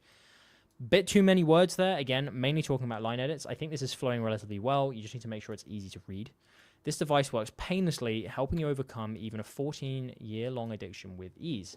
Now, something I would actually say, because you're introducing the product like so early on, basically in your headline, I would actually have a few kind of like bullets across this page at the very top saying like pain-free, improved by ENT scientists or specialists, has worked for 100,000 people, requires zero medication or this. I would have those big objection killers at the top because those are the things I'm immediately thinking. And yep, you are getting through them, but getting past them immediately at the top of the page is going to mean that your copy here can be far more punchy and far more move on far more quickly to, okay, why does this work? Why haven't I heard of it? How does this work? That's what I want to see. I'm surprised by how easy it's for nasal. Okay, it should be it is. I'm surprised at how easy it is for nasal spray dependents to get rid of their addiction now. You could use it regularly without any withdrawal symptoms like headaches or stuffiness, making it an ideal solution to cut off your addiction. It's the only way possible thanks to new red light technology, naturally restoring your sinuses.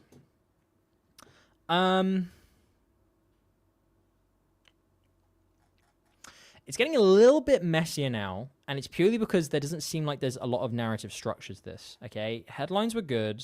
You started kind of going into this well. I definitely think include the bullets I've just mentioned, but a clear kind of advertorial structure is identifying the problem or making that promise, then highlighting why old problems don't work, okay, and why, again, it's the UMS, like what is the, what is the real problem? Why is nasal spray addiction actually a thing? Well, it's because of these things. Other solutions don't work either because they're horrible and you just don't want to do them, or they don't work for a specific reason. The real solution is this other thing. It is, for example, like rebuilding your sinuses. And you can only do that with red light technology, okay? That makes the structure far easier to follow and gives me a way to come into red light technology. You're kind of just throwing, it's new red light technology, fantastic. So, okay, cool, why does that work? And I think going for that UMS structure, which I think is something I've talked about before, I can't remember where, so I know it's not very helpful, but hopefully you've understood the structure just by me laying it out there. That's going to be a far better way to go through these advertorials, okay? How red light technology can help end your vicious cycle of nasal spray usage. Normally when you use nasal sprays, it clears your sinuses out, but these sprays are short-term relief with double-edged swords. They dry up the mucous membranes after each use, causing swelling and inflammation. Okay, you're kind of doing this. You're just, again, it's just function edits at this point. Like, you're referencing things too early on. You need to make sure that you're clear about why nasal spray doesn't work and why it's bad and why you're addicted to it, okay? Red light technology, on the other hand, provides a long-term relief with a non-invasive approach. Red light technology works naturally by enhancing blood flow and promoting... Okay, again, this is your solution. This is your unique mechanism of solution. This is why it works. This is stuff you need to bring in, okay, after you've talked about why other solutions don't work and why that problem is really bad. According to a study, there's a 70% reduction in inflammation after treatment. Science-finance technology lies in a 600 thingy wavelength, which does this to reduce inflammation, increase healing. Okay, this is now kind of this is almost getting too sciencey without you really explaining like why the red light therapy like works super well, okay? You need to break this down into really simple terms, okay? Just say, again, you can say like long story short, like, or you can just say in simple terms, again, I don't know the science behind this, so I'm going to make this up. So don't write this because this isn't true. I'm just making it up. But in simple terms, sinuses rely on constant cellular growth to reduce congestion. Nasal sprays provide this in the short term, but they make it so your body can't produce those cells naturally. Effectively, nasal spray destroys your body's ability to reproduce sinus cells in the sinus. Therefore, the only long-term solution is to give your body that cell-growing ability back. That's where red light therapy comes in. Red light therapy has been proven to to give bodies back their natural cellular reproduction. This is because the red light stimulates calms and stimulates the area of growth in the sinuses where cells can grow. By using this for just 10 minutes a day, you can repair literally decades of damage. And then this is why ENT scientists are hailing this as a miracle technology. Do you see how I have, Mufti makes a great point. Eugene Schwartz's gradualization principle helps a lot here. Yep, gradualization, I honestly, as a junior copywriter, going back 6 years, 6 or 7 years, I was singing Schwartz's praises about gradualization because it was one of the things that it helped me make so much sense of starting at one point and making logical leaps to the next point to help convince people of things. It's exactly what the UMP UMS is about, gradualization. So yeah, really, really good shout. But just from there, again, whoever posted this, do you see the difference in how you've written that, which is kind of throwing it all in one go, versus how I've kind of gone through it, which is this thing happens because of this thing. So the only way to fix it is this thing. This thing is now here in this solution, and this solution is now available to you. Makes it far easier to follow, okay? And again, this is just me doing it off the top of my head without actually sitting down and writing it and, reducing it and making it easy to understand, etc., etc. It seems like you are doing this. However, you are throwing too much at me and too much science and too many kind of different points in one go. You need to make sure it's really contained within one box, and it's done before you talk about red light therapy, before you talk about, the science of why it works. It's just, okay, here's the problem first of all. This is why nasal spray addiction is a problem. This is why it doesn't work.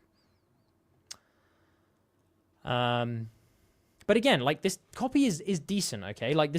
You've got good value in here. For someone skimming especially, you're showing them stuff that's new. You're showing why it does work. Okay, this is decent. I'm just showing you how you can take it to the next level. Breathe freely again with this life-changing device. Bestsellers, images with a bunch of proof. So yeah, again, you're thinking of proof in a good way. I like it. With Sinus Light Pro, whenever you feel like reaching out for another nasal spray, you can switch up to this new device instantly, clearing your sinuses from the inside out. That's okay. However, this makes me feel like it doesn't work because you say, oh, it's kind of saying in the future when you think you want to reach for a nasal spray, do this instead, which makes me think, well, how is this different? I thought this was meant to be getting rid of my addiction. So maybe some slight at odds with yourself there. Easy to use, just started using it. I'm surprised how simple it is. Turn the power button on the top, insert the device into your nose, relax for 10 minutes. Yep. I always say to people, so many, not just advertorials, but so many sales pages can be improved just by kind of putting some instructions in it of just okay, here's how this thing works. Because people feel so much more comfortable buying when they know exactly that it's going to be simple to use. All sinus undergo extensive testing and quality assurance, ensuring it's free from defects and harmful side effects. Follow these simple steps, better sleep quality. Nighttime is the worst for nasal spray users as you sleep mucus pores. So these now almost feel like product page pieces, which I would kind of argue these shouldn't really be on an advertorial. These should be more kind of on the sales page or product page. These should be kind of sections of their own. The advertorial to me should just be explaining the logic behind the product, introducing the device, saying it's the best thing ever, and then clicking to learn more or see it in action or, get a hold of one now or see the applications. It's not too bad if you want to have these on here. They just feel a little bit crammed in down the bottom. I would move these kind of further up and link them to red light therapy and why they, improve all these areas. Okay, so all in all, right, decent advertorial, okay? I think there's a lot of good, especially the headlines. Really impressed with the headlines. And I think you've got decent points and you've got decent ideas. It's just make sure you've got a very, very clear structure that you've planned out, that makes sense, that is logical, and then go back through and hit up those line edits that I pointed out. There's a few points there where the English seems a little bit off, or there's a few points where the sentences can be divided and made more powerful, okay? So rewatch this. Hopefully that's enough advice for you. Gito asks, what advice would you give to somebody who's trying to get into copywriting? I would advise to go and watch all of our videos that address that exact question. Go and have a look at our 101 series. Go and have a look at the long 5-hour video. All right. Downsview Park Farmers Market Facebook ad targeting people in Downsview and surrounding areas in the GTA. Middle-class Canadian who lives in Toronto and promises to buy Canadian goods. Interesting. Emotion patriotic. Unite and fight back against US tariffs. US-Canada trade war. Save money. Support the Canadian economy. 20% off on Canadian produce this weekend. Click on the Facebook get offer to redeem your coupon. Okay, interesting. So is this like a local farmers market to basically go to? I like that. I like these products and these services and these solutions where it's like, oh, I don't see this all the time. And this is a Facebook ad, you say? Whenever it's a Facebook ad, it would be good to know like what each thing is. Are these the headlines, for example, or is this part of the primary text? I don't know. I'm going to assume that these are the headlines and descriptions. So I'm going to assume. Backstabbed. Uncle Sam slaps 25% tariffs on Canada. Push back. Save up to 25% on Canadian produce. This weekend only at Downsview Park Merchants and Farmers Market. Let's unite and stand on guard for Canada. Claim your Shop Canadian coupon before March 14th, Friday at midnight. So, look, these, I would argue, are not doing the main job of a Facebook ad headline for a offer like this. The offer is there is a specific place you need to go. You need to go to this farmer's market and you can get 25% off. Facebook ad headline is I'm not going to get like, I'm not going to get one. I'll get one. Fuck it. Why not? I suppose I'm here to teach people as well. I don't know. Let's go on. Okay. Athlean X. I think I was looking at them recently. So let's actually have a look at one of these. Okay, there we go. Hello, ad details. Where did you go? There we go. Right. Let's get one that has a description as well, for God's sake. Come on. There we go. Okay. This is the makeup of a Facebook ad. Right. This kind of slightly bolded thing here, that in this is in capital letters. Stop missing out on gains. That's a Facebook ad headline. That Pro 30G has 30 grams, that's a description. And then this thing at the top is primary text, okay? So the main kind of point of a headline, as far as I have like worked out through my many years of doing this, headline for a Facebook ad should be closely associated to the CTA, okay? Or, you know, in this case, a CTV, a call to value, stop missing out on gains. It should be like the thing that you're encouraging them to do, because usually it's not the first thing that people see. Usually the first thing people see is this stuff up here and the creative. This is more around like where you click, okay? Learn more, the description. So this should be more about the CTA and more about like what thing you're actually trying to get people to do. Therefore, the only ones that kind of like do that for me are this one and this one, because they're like talking specifically about what the offer is and pushing people towards it. So it would be far more effective to say, again, I'm going to assume people know where Downsview Park is. I'm going to assume. I don't know. I don't live in the area. But if you didn't know that, then you can just say, again, like, for example, this weekend, Downsview Park Merchant, or this weekend, Downsview Farmers Market. Okay? Like, you know, get 25% off, right? That can make up your headline / like description, okay? Those are the things that are going to be far more. If you've got space in the description still, that's when you can say like support Canada.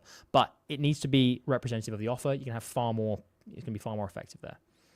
Because it's not the first things people are going to see. It's just reminding people how to, you know, what they should be doing, what the offer is, how to nudge them. This, I'm guessing, is the primary text. On Saturday and Sunday at 10 a.m., you'll find Made in Canada goods, okay? Now, this is where, like, this is where at the top of the primary text is where you effectively, and the creative, which we'll come on to in a minute, you need to make sure you've got your most obvious benefit and the thing that you really care about, the idea, effectively. So, Rioja, your idea. I like saying that at the top of my primary text, okay? So, for this, it would be, you know, again, you can almost kind of repeat like the offer thing. You could just say like 25% off Canadian goods this weekend only. Okay. Like that is like attention grabbing, and it implies, you know, the patriotic thing you're trying to get across, because Canadian goods makes sense. 25% is, you know, implicit in like there's been 25% tariffs. I'm sure everyone in Canada knows that story. So you don't need to spend too much time over explaining. You can just say 25% off Canadian goods this weekend only. And then you can go on to like come down to Parker's Market, blah, blah, blah, blah. Fresh Canadian grown fruits, vegetables, and dairy products, local certified organic.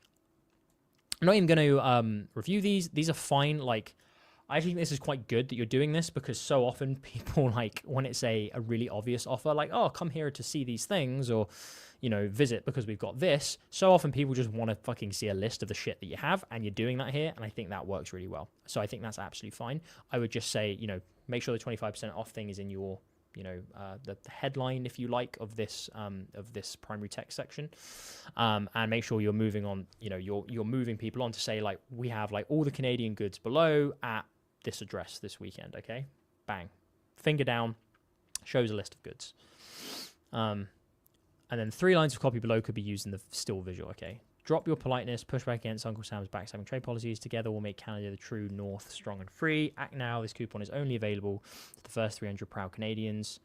Where? 40 Ecom Hall Road, March 15th to 16th, 10 a.m. to 5 p.m. So, for your creative, again, like, this is quite a simple ad in that, like, there's only one thing you want people to do, which is come and fucking attend this farmer's market, right? So the creative itself can basically just be repeating what we're trying to get across in the primary text too. The big thing is absolutely like address and time. Like, that should be slapped like on a banner, like maybe bottom right corner, kind of like diagonally. So it's really obvious, right?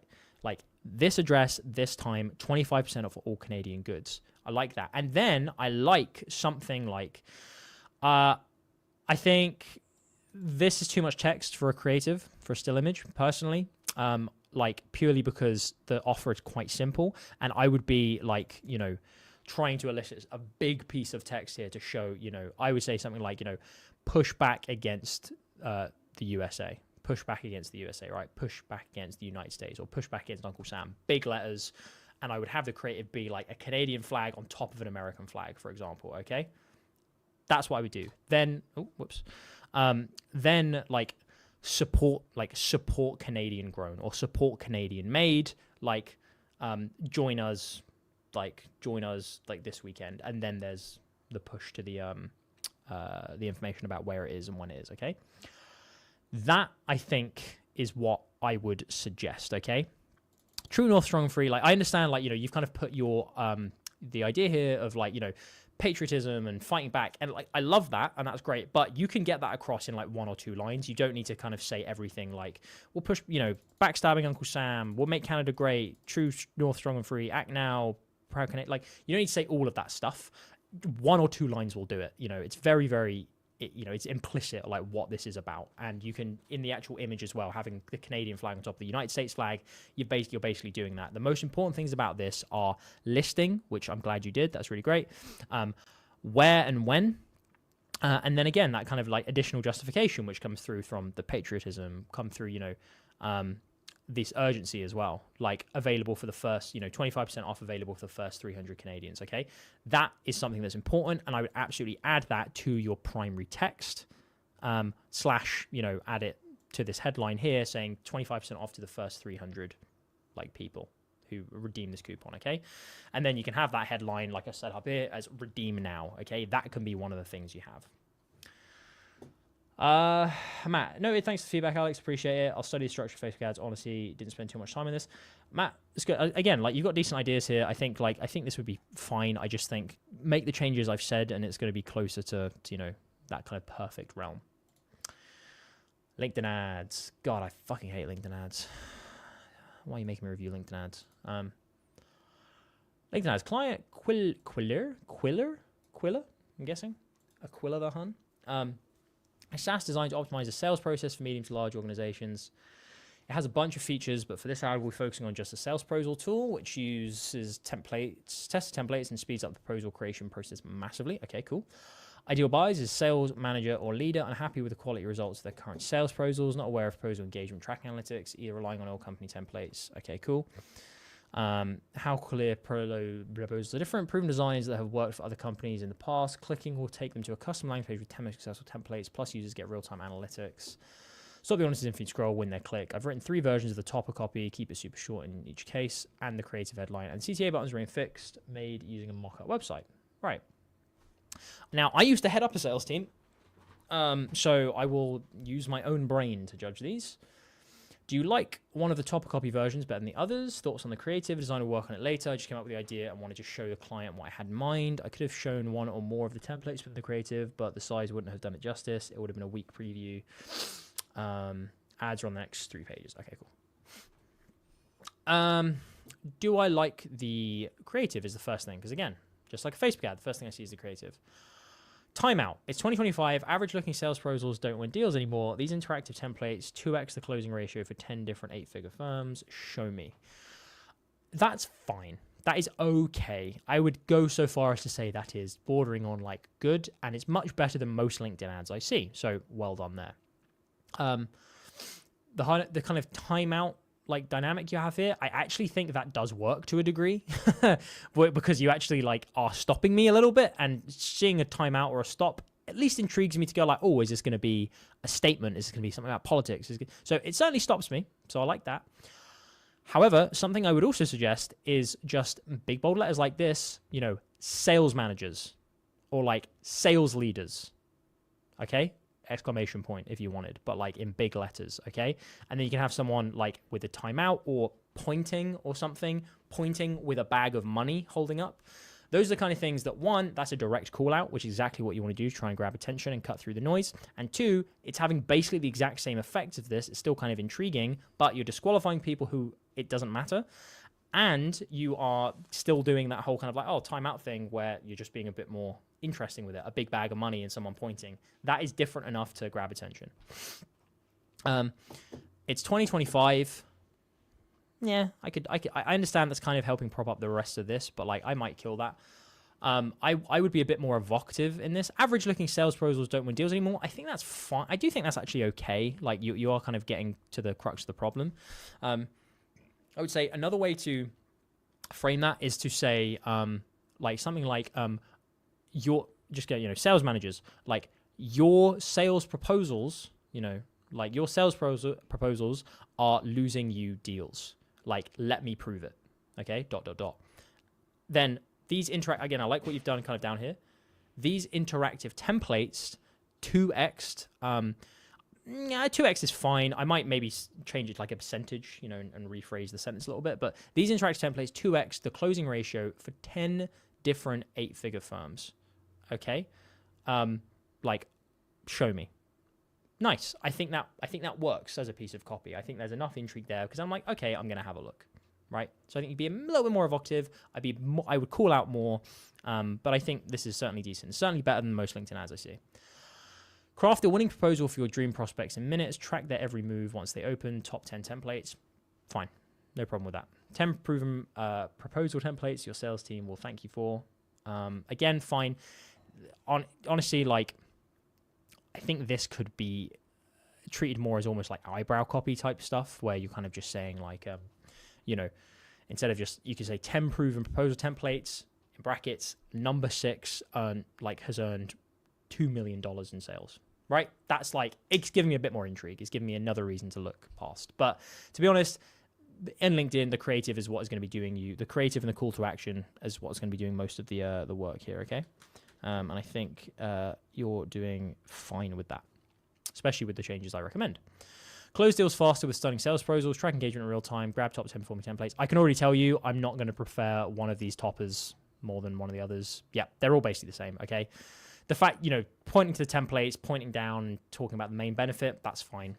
I really care about the creative, which are all the same by the looks of it. Okay, fine. Yeah, so there you go. That's my advice. That's how I change that creative. Hopefully that has helped. Okay, this is just titled copy. Hi, A. This is a copy. This is a copy. Guys, it's never a copy. If it's a single piece of copy, you say this is a piece of copy or just this is copy, okay? There is no such thing as a copy in this context. I will always say that whenever I come across it. That I wrote as I navigate the landscape of copywriting. I welcome your critique. I am done with... Okay, something I'm interested in, and I'm going to give you guys a hypothesis for why this is.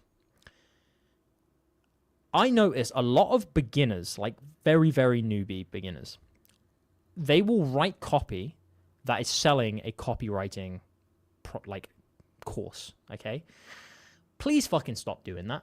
Like, it is fine if you really want to do that, but like, my hypothesis is you do that because you are listening to gurus who their whole business is like selling courses and selling copywriting courses, and all the only examples they give are copywriting courses. And like, it annoys me. It's like, I would rather they looked more at stuff that was outside of just info, outside of just courses. I encourage you to, whoever wrote this, I encourage you to pick a different product to write about. That's all I'm going to say on that. I am done with struggling to write copy, and so are you. Here are the 21 little... for some reason, I kind of like that. It made me laugh. Here are the 21 little-known steps that made me an in-demand copywriter. I am done with struggling to write copy, and so you. Now, that doesn't actually quite make sense, because, like, this is a quote, and, like, it's like you're quoting in the... what would be the third person. Like, it's a first person quote, but it's like, oh, the assumption is it's a third person who said this quote. But then, like, you're turning it into a second person thing, as if the person who's writing this is talking now to the reader and saying, and so are you. So it doesn't quite work on a literacy basis. However, fine. I am done with struggling to write copy, and so are you. I don't hate it, though. I actually don't hate that. Here are the 21 little-known steps that made me an in-demand copywriter. And again, this is not half bad. I'll be completely honest. I know that this person is most likely a beginner, and I doubt the rest of the copy is going to be good. I hope I'm wrong. However, like, let's actually look at what this headline is doing and why I don't mind it so much. That is effectively a proclamation, lead. It's an evocative statement. I am done with struggling to write copy. If I have that problem, that's certainly going to grab my attention and be like, yep, that's me. And so are you. Making a promise directly, which is, look, I'm going to show you how not to do copy, then being specific and showing that this is going to be useful, like little known steps, that made me this thing. So let's, for use. Is this ultra specific? Well, it's talking about 21 little known steps. That sounds pretty specific. I want to know what those 21 little known steps are. That's quite a lot of little known steps. So I would maybe say my biggest kind of gripe, one of my biggest gripes is like, I would reduce the number of steps there are, unless of course there just are 21. But like, that feels like there's quite a lot. Might be okay on that. So is it ultra specific? Yeah, pretty much. Is it useful? Yes, because it's saying, hey, I'm going to show you these things now. Fantastic. Is it urgent? Well, it fucking sounds urgent. There's no time frame here, which like I would maybe say could add to this to say, maybe need a copywriter in less than however many days, right? Is it unique? Probably the thing it's least, yeah, you're talking about this system, but like it's not really showing like how this is different from other people's systems. But again, like there's 2 and a bit of the for use there. So again, not the worst headline we've looked at today. Skylighter, just quick. I'm practicing English writing on Grammarly. Is there any other software or platform you recommend to get better writing? First of all, I think grammar is spelt with an A at the end. Well, there's an irony to that, I think, or maybe I've just embarrassed myself. I have never used a software or platform for that stuff, or for like learning English or writing English. So I'm afraid I couldn't tell you. Just read books, read successful copy, see what kind of phrases people use, listen to YouTube videos and how people speak, that kind of stuff. I was horrible at copywriting 6 months ago. Nothing made sense. Copy language was not persuasive. That doesn't make sense. What do you mean copy language was not persuasive? As in, you weren't persuasive? The copy that I wrote were not engaging. That is incorrect grammar. I doubt that my copy could hold the attention of a prospect for more than 2 seconds. I struggle with finding ideas to write copy. I spent most of my time learning copy. I was not able to actually write copy. I was not critiquing the work of copywriting geniuses. I had no guidance or structure on my journey to become a copywriter. I felt stuck. I mean, like, there's certainly a gimmick to this, which is I, which if you're going like this, there's something to it. However, I just don't think this works, okay? First of all, it's all I focused. It's all like, I this. Now, I know you're using this as a mechanism to kind of portray how someone might be feeling reading this.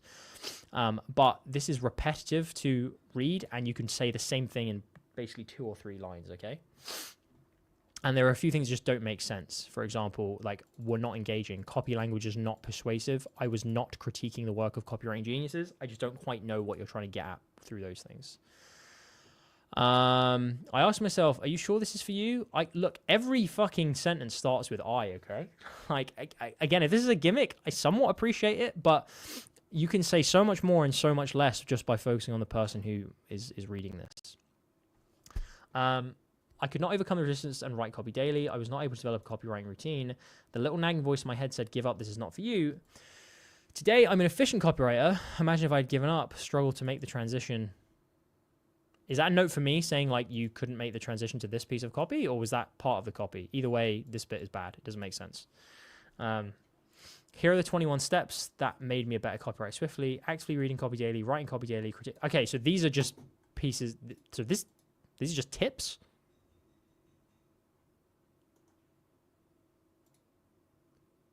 What is this? what am I reading here? Please. I don't really know what I'm meant to be critiquing. Please add context to like what this is, and like is this a sales page? Is it a squeeze page? Is this just a blog post?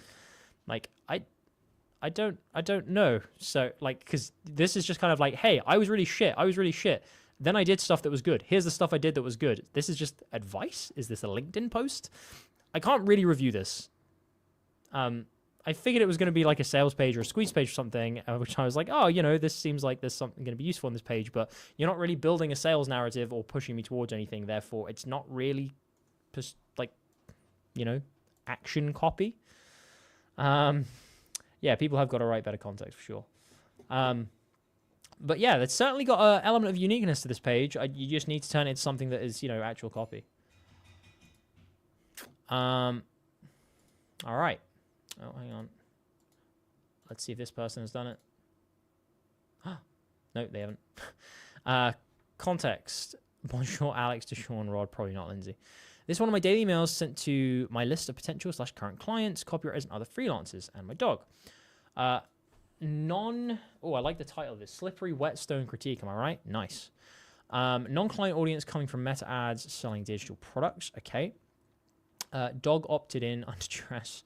Emails are a mix of anecdotes, news, rants, email replies, anything I feel like. It's my list. Okay, fair enough. Various CTAs, most going to my client waitlist at the moment. Some pushing digital products replies. Considering additional CTAs like reply bear for nudes. Thoughts?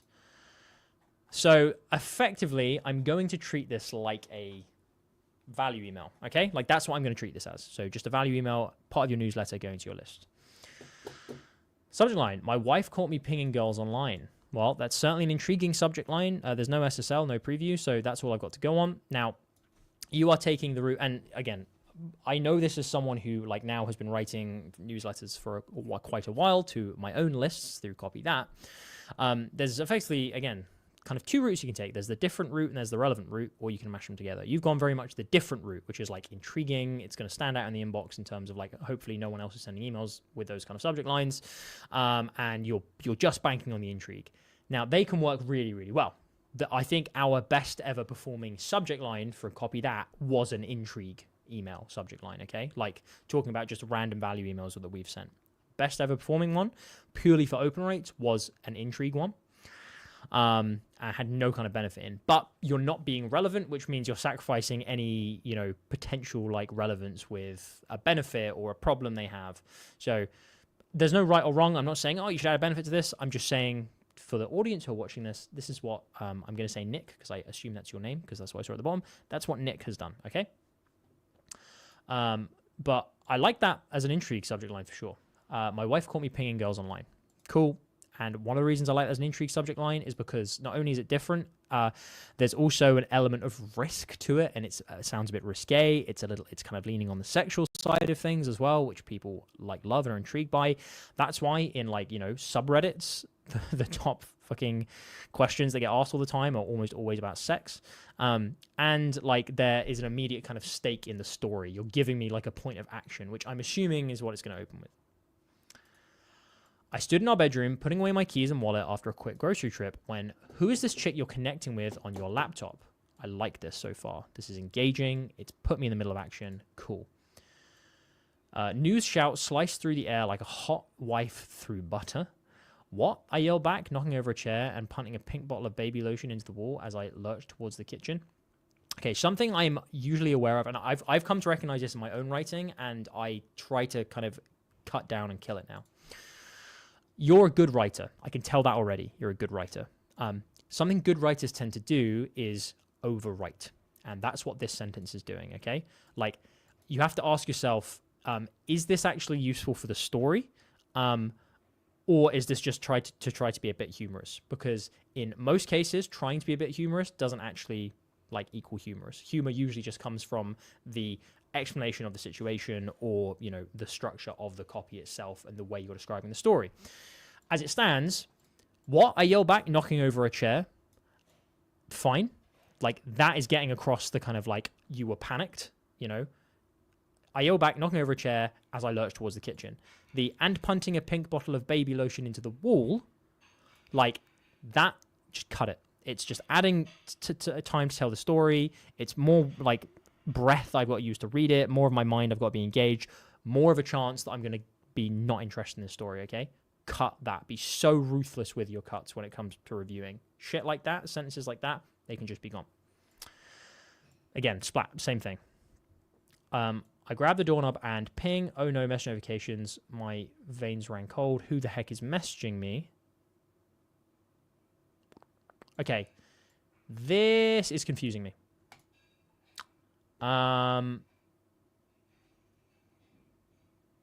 So what you're implying is that the message notifications are coming from the laptop. My veins ran cold. Who the heck is messaging me? I ripped open the door and sprinted into the kitchen. Okay, right. Does make sense. I got confused there for a second because all of a sudden I was like, wait, message notifications. Like, it's not entirely clear where everyone is, okay? Like, you're in the bedroom. I get that. And your wife's in the kitchen, and you grab the doorknob, I guess, to go out of your bedroom or to like go into the kitchen. But then I'm kind of left saying, okay, does that mean that you can hear the laptop? So my first thought was, wait, are these message notifications from your phone? Is this something completely different?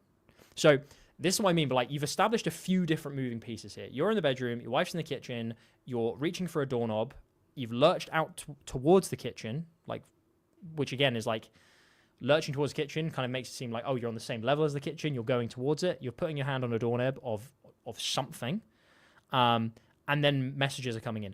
There's so many moving parts to this story that I'm kind of left like, okay, hang on, wait, let's kind of dial this in.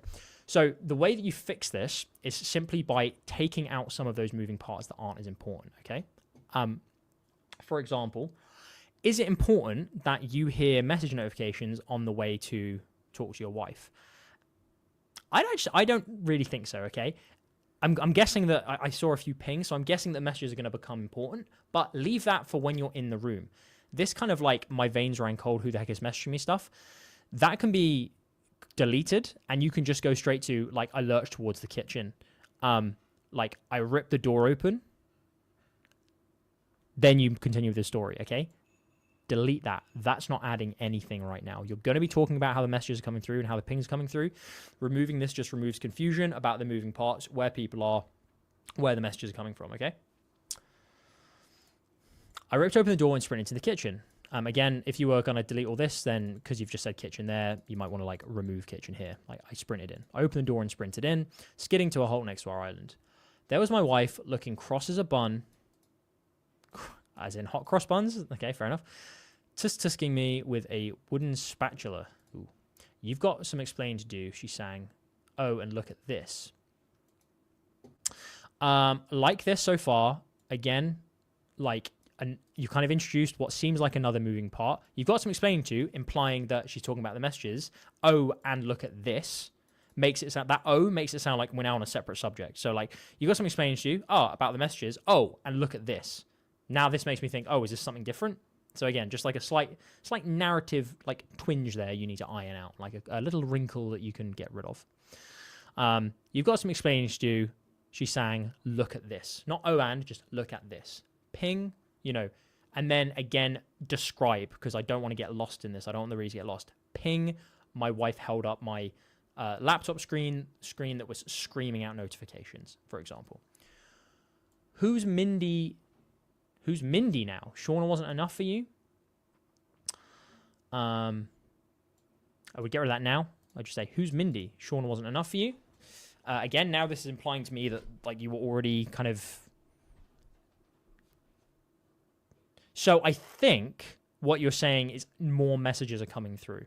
That is not immediately clear to me. This made me think you have cheated on your wife before, or like there's someone she already knows about, and now you're getting messages from this new person. Not, oh, like a new strain of messages have just come through in your laptop. So again, like as I'm reading this, hopefully this is helping you because you're getting someone read this at the same time, like live, showing that there's a bit of confusion here. Like ping, you know, like my laptop, my wife held my laptop up to me as it was screaming out notifications. Then you can just say, like all of a sudden another came and another, all from different women. Mindy, Shauna, Sarah. Then it can go back to your wife going, care to explain why all these women are suddenly messaging you? Right? That makes it so much clearer. You're not like leaving it to implication for the read to work out, which I've just been confused by. Another message, have I been hacked? Is this my punishment for mocking so many scammers recently? I gripped my laptop with both hands and spun it around to see what intonation was going on. It was unbelievable. It was ping, LinkedIn. My wife burst out laughing. I'd left my automated outreach tool on. New playfully tapped my cheek with spatula, shook her head, ping, and walked off looking mighty proud of himself, leaving me with shame. I'm messaging dudes too, I yelled at her. Right, okay, so the build-up is that your wife isn't actually angry. Like, you know, she's just playing you on, okay? So, of course, take what I've just said and, you know, the same idea. You need to make it clear what's going on, but obviously just you wouldn't want to say, oh, you're looking at the screen, different girls pinging up. It's just saying your wife could instead say something like, look, and another woman's just messaged you, and another one, you know. Then spin it around. It was unbelievable. It was LinkedIn. My wife burst out laughing. Now, another thing to make this even easier to understand. Move this up to this. And like, because that's going to make it far easier to understand. I suddenly don't, like LinkedIn, there's a slight implication here that like, oh, it's all professional, but I don't know if that's the case. Why did your wife suddenly burst out laughing? Make it clear. You can say, LinkedIn, I left my automated outreach tool on, like, my wife, like had totally pulled a fast one on me, or had like, my wife's prank had completely worked. She burst out laughing. She playfully tapped me, like she burst out laughing and playfully tapped me on the cheek with a spatula. Walked off looking mighty proud of herself. Okay. And then I'm messaging dudes too. I yell over her. That makes it clearer. Okay. My biggest gripe with this so far is just a lack of clarity. I think the idea is good. I think the writing is good. I think you know how to build that kind of narrative and make it kind of interesting and naturally funny. But fluff at points that need to be, you know, you need to kill your babies. You like get rid of them. Get rid of some of the fluff that's here. And then also just clarity around the moving pieces and specifically what's happening. Ping, I might need to rework my outreach strategy. But again, why? Like, I don't know why you have to work, because to me, it seems like you're getting messages back from your automated outreach. Isn't that good? I don't know. So again, now I feel lost. I feel like now we're going in to talk about like, this outreach strategy, which for all intents and purposes seems to be working, but you're saying I might need to rework it.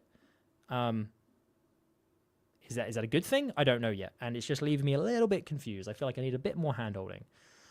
Last week, I'd installed an automated LinkedIn program that warms up prospects before sending connections and follow-up messages. Not to cold pitch, but to expand my network and eventually make my post go viral. Why?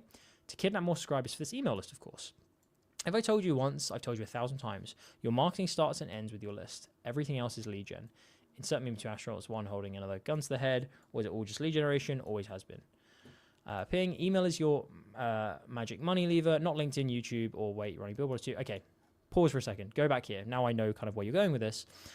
Instead of saying I might need to rework my outreach strategy, I would say, you know, despite my wife nearly having given me a heart attack and thinking, or like, you know, despite my wife convincing me my marriage was almost over, something along those lines, I was glad to see my outreach strategy was working.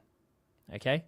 Then that makes it so much clearer. This makes it sound like you're not happy with it. Just switch it. Oh, yep, he's happy with it. Oh, it's actually a good thing. That was funny. It was a misunderstanding, but it's working really well. Now you can go on to talk about your lesson, okay? Email is your magic money lever, not LinkedIn, YouTube, or wait, you're running billboards too. If your subscribers haven't heard from you in a while or several years, it's time to give me a little ping. Time to give me a little ping?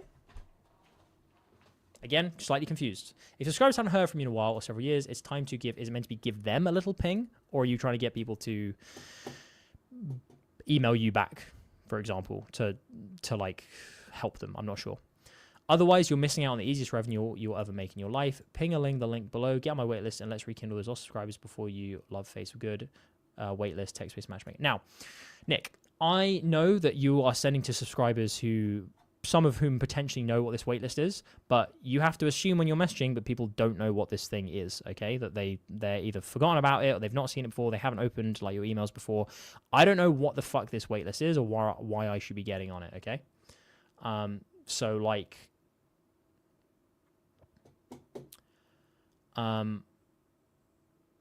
Jamie did as well, let you know as soon as spots are available. Again, like spots to what, you know? Like I need to, you need to remind me, even just, it doesn't have to be a massive offer pitch, of course. It can just be like, you know, it's time to give me a little ping. That's because I'm running this, blah, blah, blah, or like, that's because I've put together a workshop or a course that covers everything you need to know about lead generation and how to build your list. Okay. If you're interested in the wait list, hell, or if you're interested in finding out more, like, heck, you got this, you came down this far in my emails, so I must know something, right? Then click the link below and join the wait list. I'll have more information for you soon. Boom. Okay. That's going to make it clearer. Right now, the offer isn't exactly clear. I'm not really sure why I should be doing what you tell me. Okay. So hopefully that makes sense. And then also something I've learned with value emails that's worked fairly well is always kind of do a callback at the very end to like the thing you started with, you know, so just kind of close off that story. A nice and easy way to do this would be like, even just like a PS. It doesn't have to be a PS. It could be just, you know, within the normal copy, but just saying something like, by the way, yes, I'm already planning revenge on my wife. Like, let's see how she likes it when she thinks like a divorce is around the corner, right? That just brings it back. It closes that loop really nicely on, here is this fun thing we were talking about. Here's the story, the lesson I learned from it. But the big opinion I have, the big kind of critique I have for you is just getting these kind of points of confusion wrinkled out. Took me a long, long time to kind of get used to writing like newsletter emails. And I, you know, Sean will tell you, like when I started doing for Copy That, you know, I would kind of say, oh, what'd you think of this? And he'd be like, right, delete this, delete this, delete this. He's like, right, you have half the words, write the same thing. I'm like, oh, okay. It really, really got me used to kind of, okay, condense, make it as easy to read as possible, make it as clear, as few moving pieces. And if you're making a point, like you stick on that point and make sure there's no confusion for it. Oh, there you go, Nick. Alex, anyone seeing this has been onboarded and knows about the waitlist via the welcome sequence. Thanks for the critique. That's fine. However, I would say like, how much do you know about your onboarding? Has everyone fully completed it? And do they absolutely remember exactly what this is? Just one sentence just to remind them, like, you know, like this is the, you know, this is the thing we've been talking about. If you want to learn how to write emails like me and monetize lists like how I do, make sure you join the waitlist. Whenever you've got an action, just make sure you're reminding people why they should be taking it in the first place. But hopefully that's helped. And again, Nick, very clear you're a talented writer. Like this reads like this, again, apart from the like points of confusion, which I just think is a case of like cutting out like little bits of fluff and making it the story clearer, the narrative clearer. The writing is good, right? Like the actual flow, the words you're using, you know, the jokes you're making, stuff like that, all works really well. Thanks and sorry about 1776. It's okay, dude. Neither of us were there. You haven't got to apologize. All right. Cool.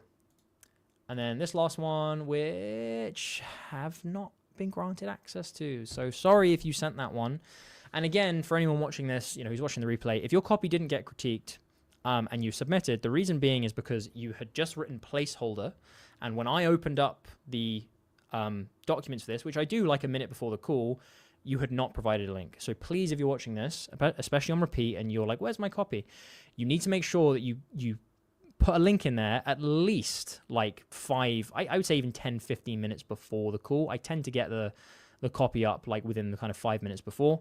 I'm not going to kind of during the call go back into the Discord and make sure I've hit everyone, just because like becomes a bit of an admin problem, right? So please make sure you haven't just put placeholder there and then you get pinged and go, oh, I've got to change it now. No, please actually write the link there, okay? All right, there we go. Only 14 minutes over schedule. Not too bad, not as bad as we usually get. Now, I'm going to go because I do actually have other stuff I need to do today. I need to script, I need to finish a presentation, I need to figure out the next e-commerce business I want to launch, which is a whole other thing, which maybe I should do a stream about. Maybe we should all decide that together. I hope this was useful, guys. Thank you so much for attending. I always like having an audience here who are asking questions and commenting on the copy. I hope this is actually giving you some kind of use, so you're not just sitting here wasting away your days. If anyone has any more questions, obviously feel free to reach out on the Discord. If I haven't even plugged it very much, I should probably do that, because we are going to keep the Patreon now. We're just deciding what to, how exactly to differentiate our offers. If you do want to get your copy critiqued with Copy That by myself or Sean or Rod or maybe even Lindsey, please join us at patreon.com/The Copy That Show.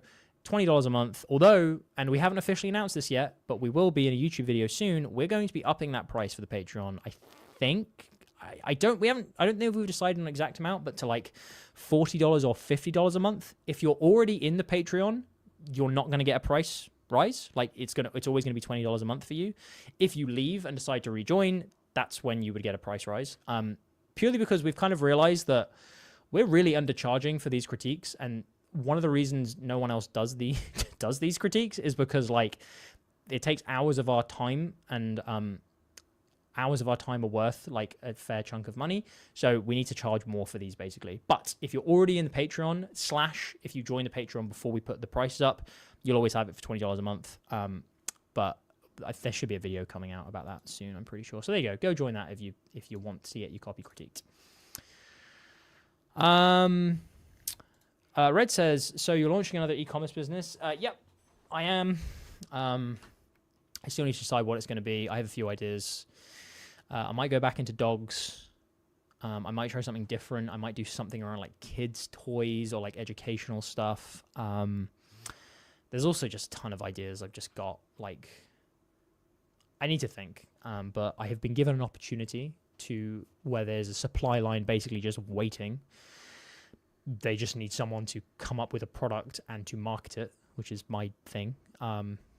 So yeah, it'll be the first e-com store I've launched in like a year and a half, I want to say, 2 years. Year and a half, I guess. I've just been consulting and stuff like that since. So I kind of miss having my own again. Anyway, Martin, Red, Alfonso, thank you very much. Everyone else, thank you very much for watching. Really appreciate you being here. Join the Copy That Discord, which is free, in the link below. Feel free to also join the Patreon to get your copy critiqued, and we will be back, I want to say next week, but we might not be, and I assume it's either going to be Rod or Sean next week or the week after. Thank you guys for being here. Have a wonderful rest of your week, and if there's anything else I can do to help you, please let me in the Discord. See you later, and I'm going to end the stream now. Goodbye.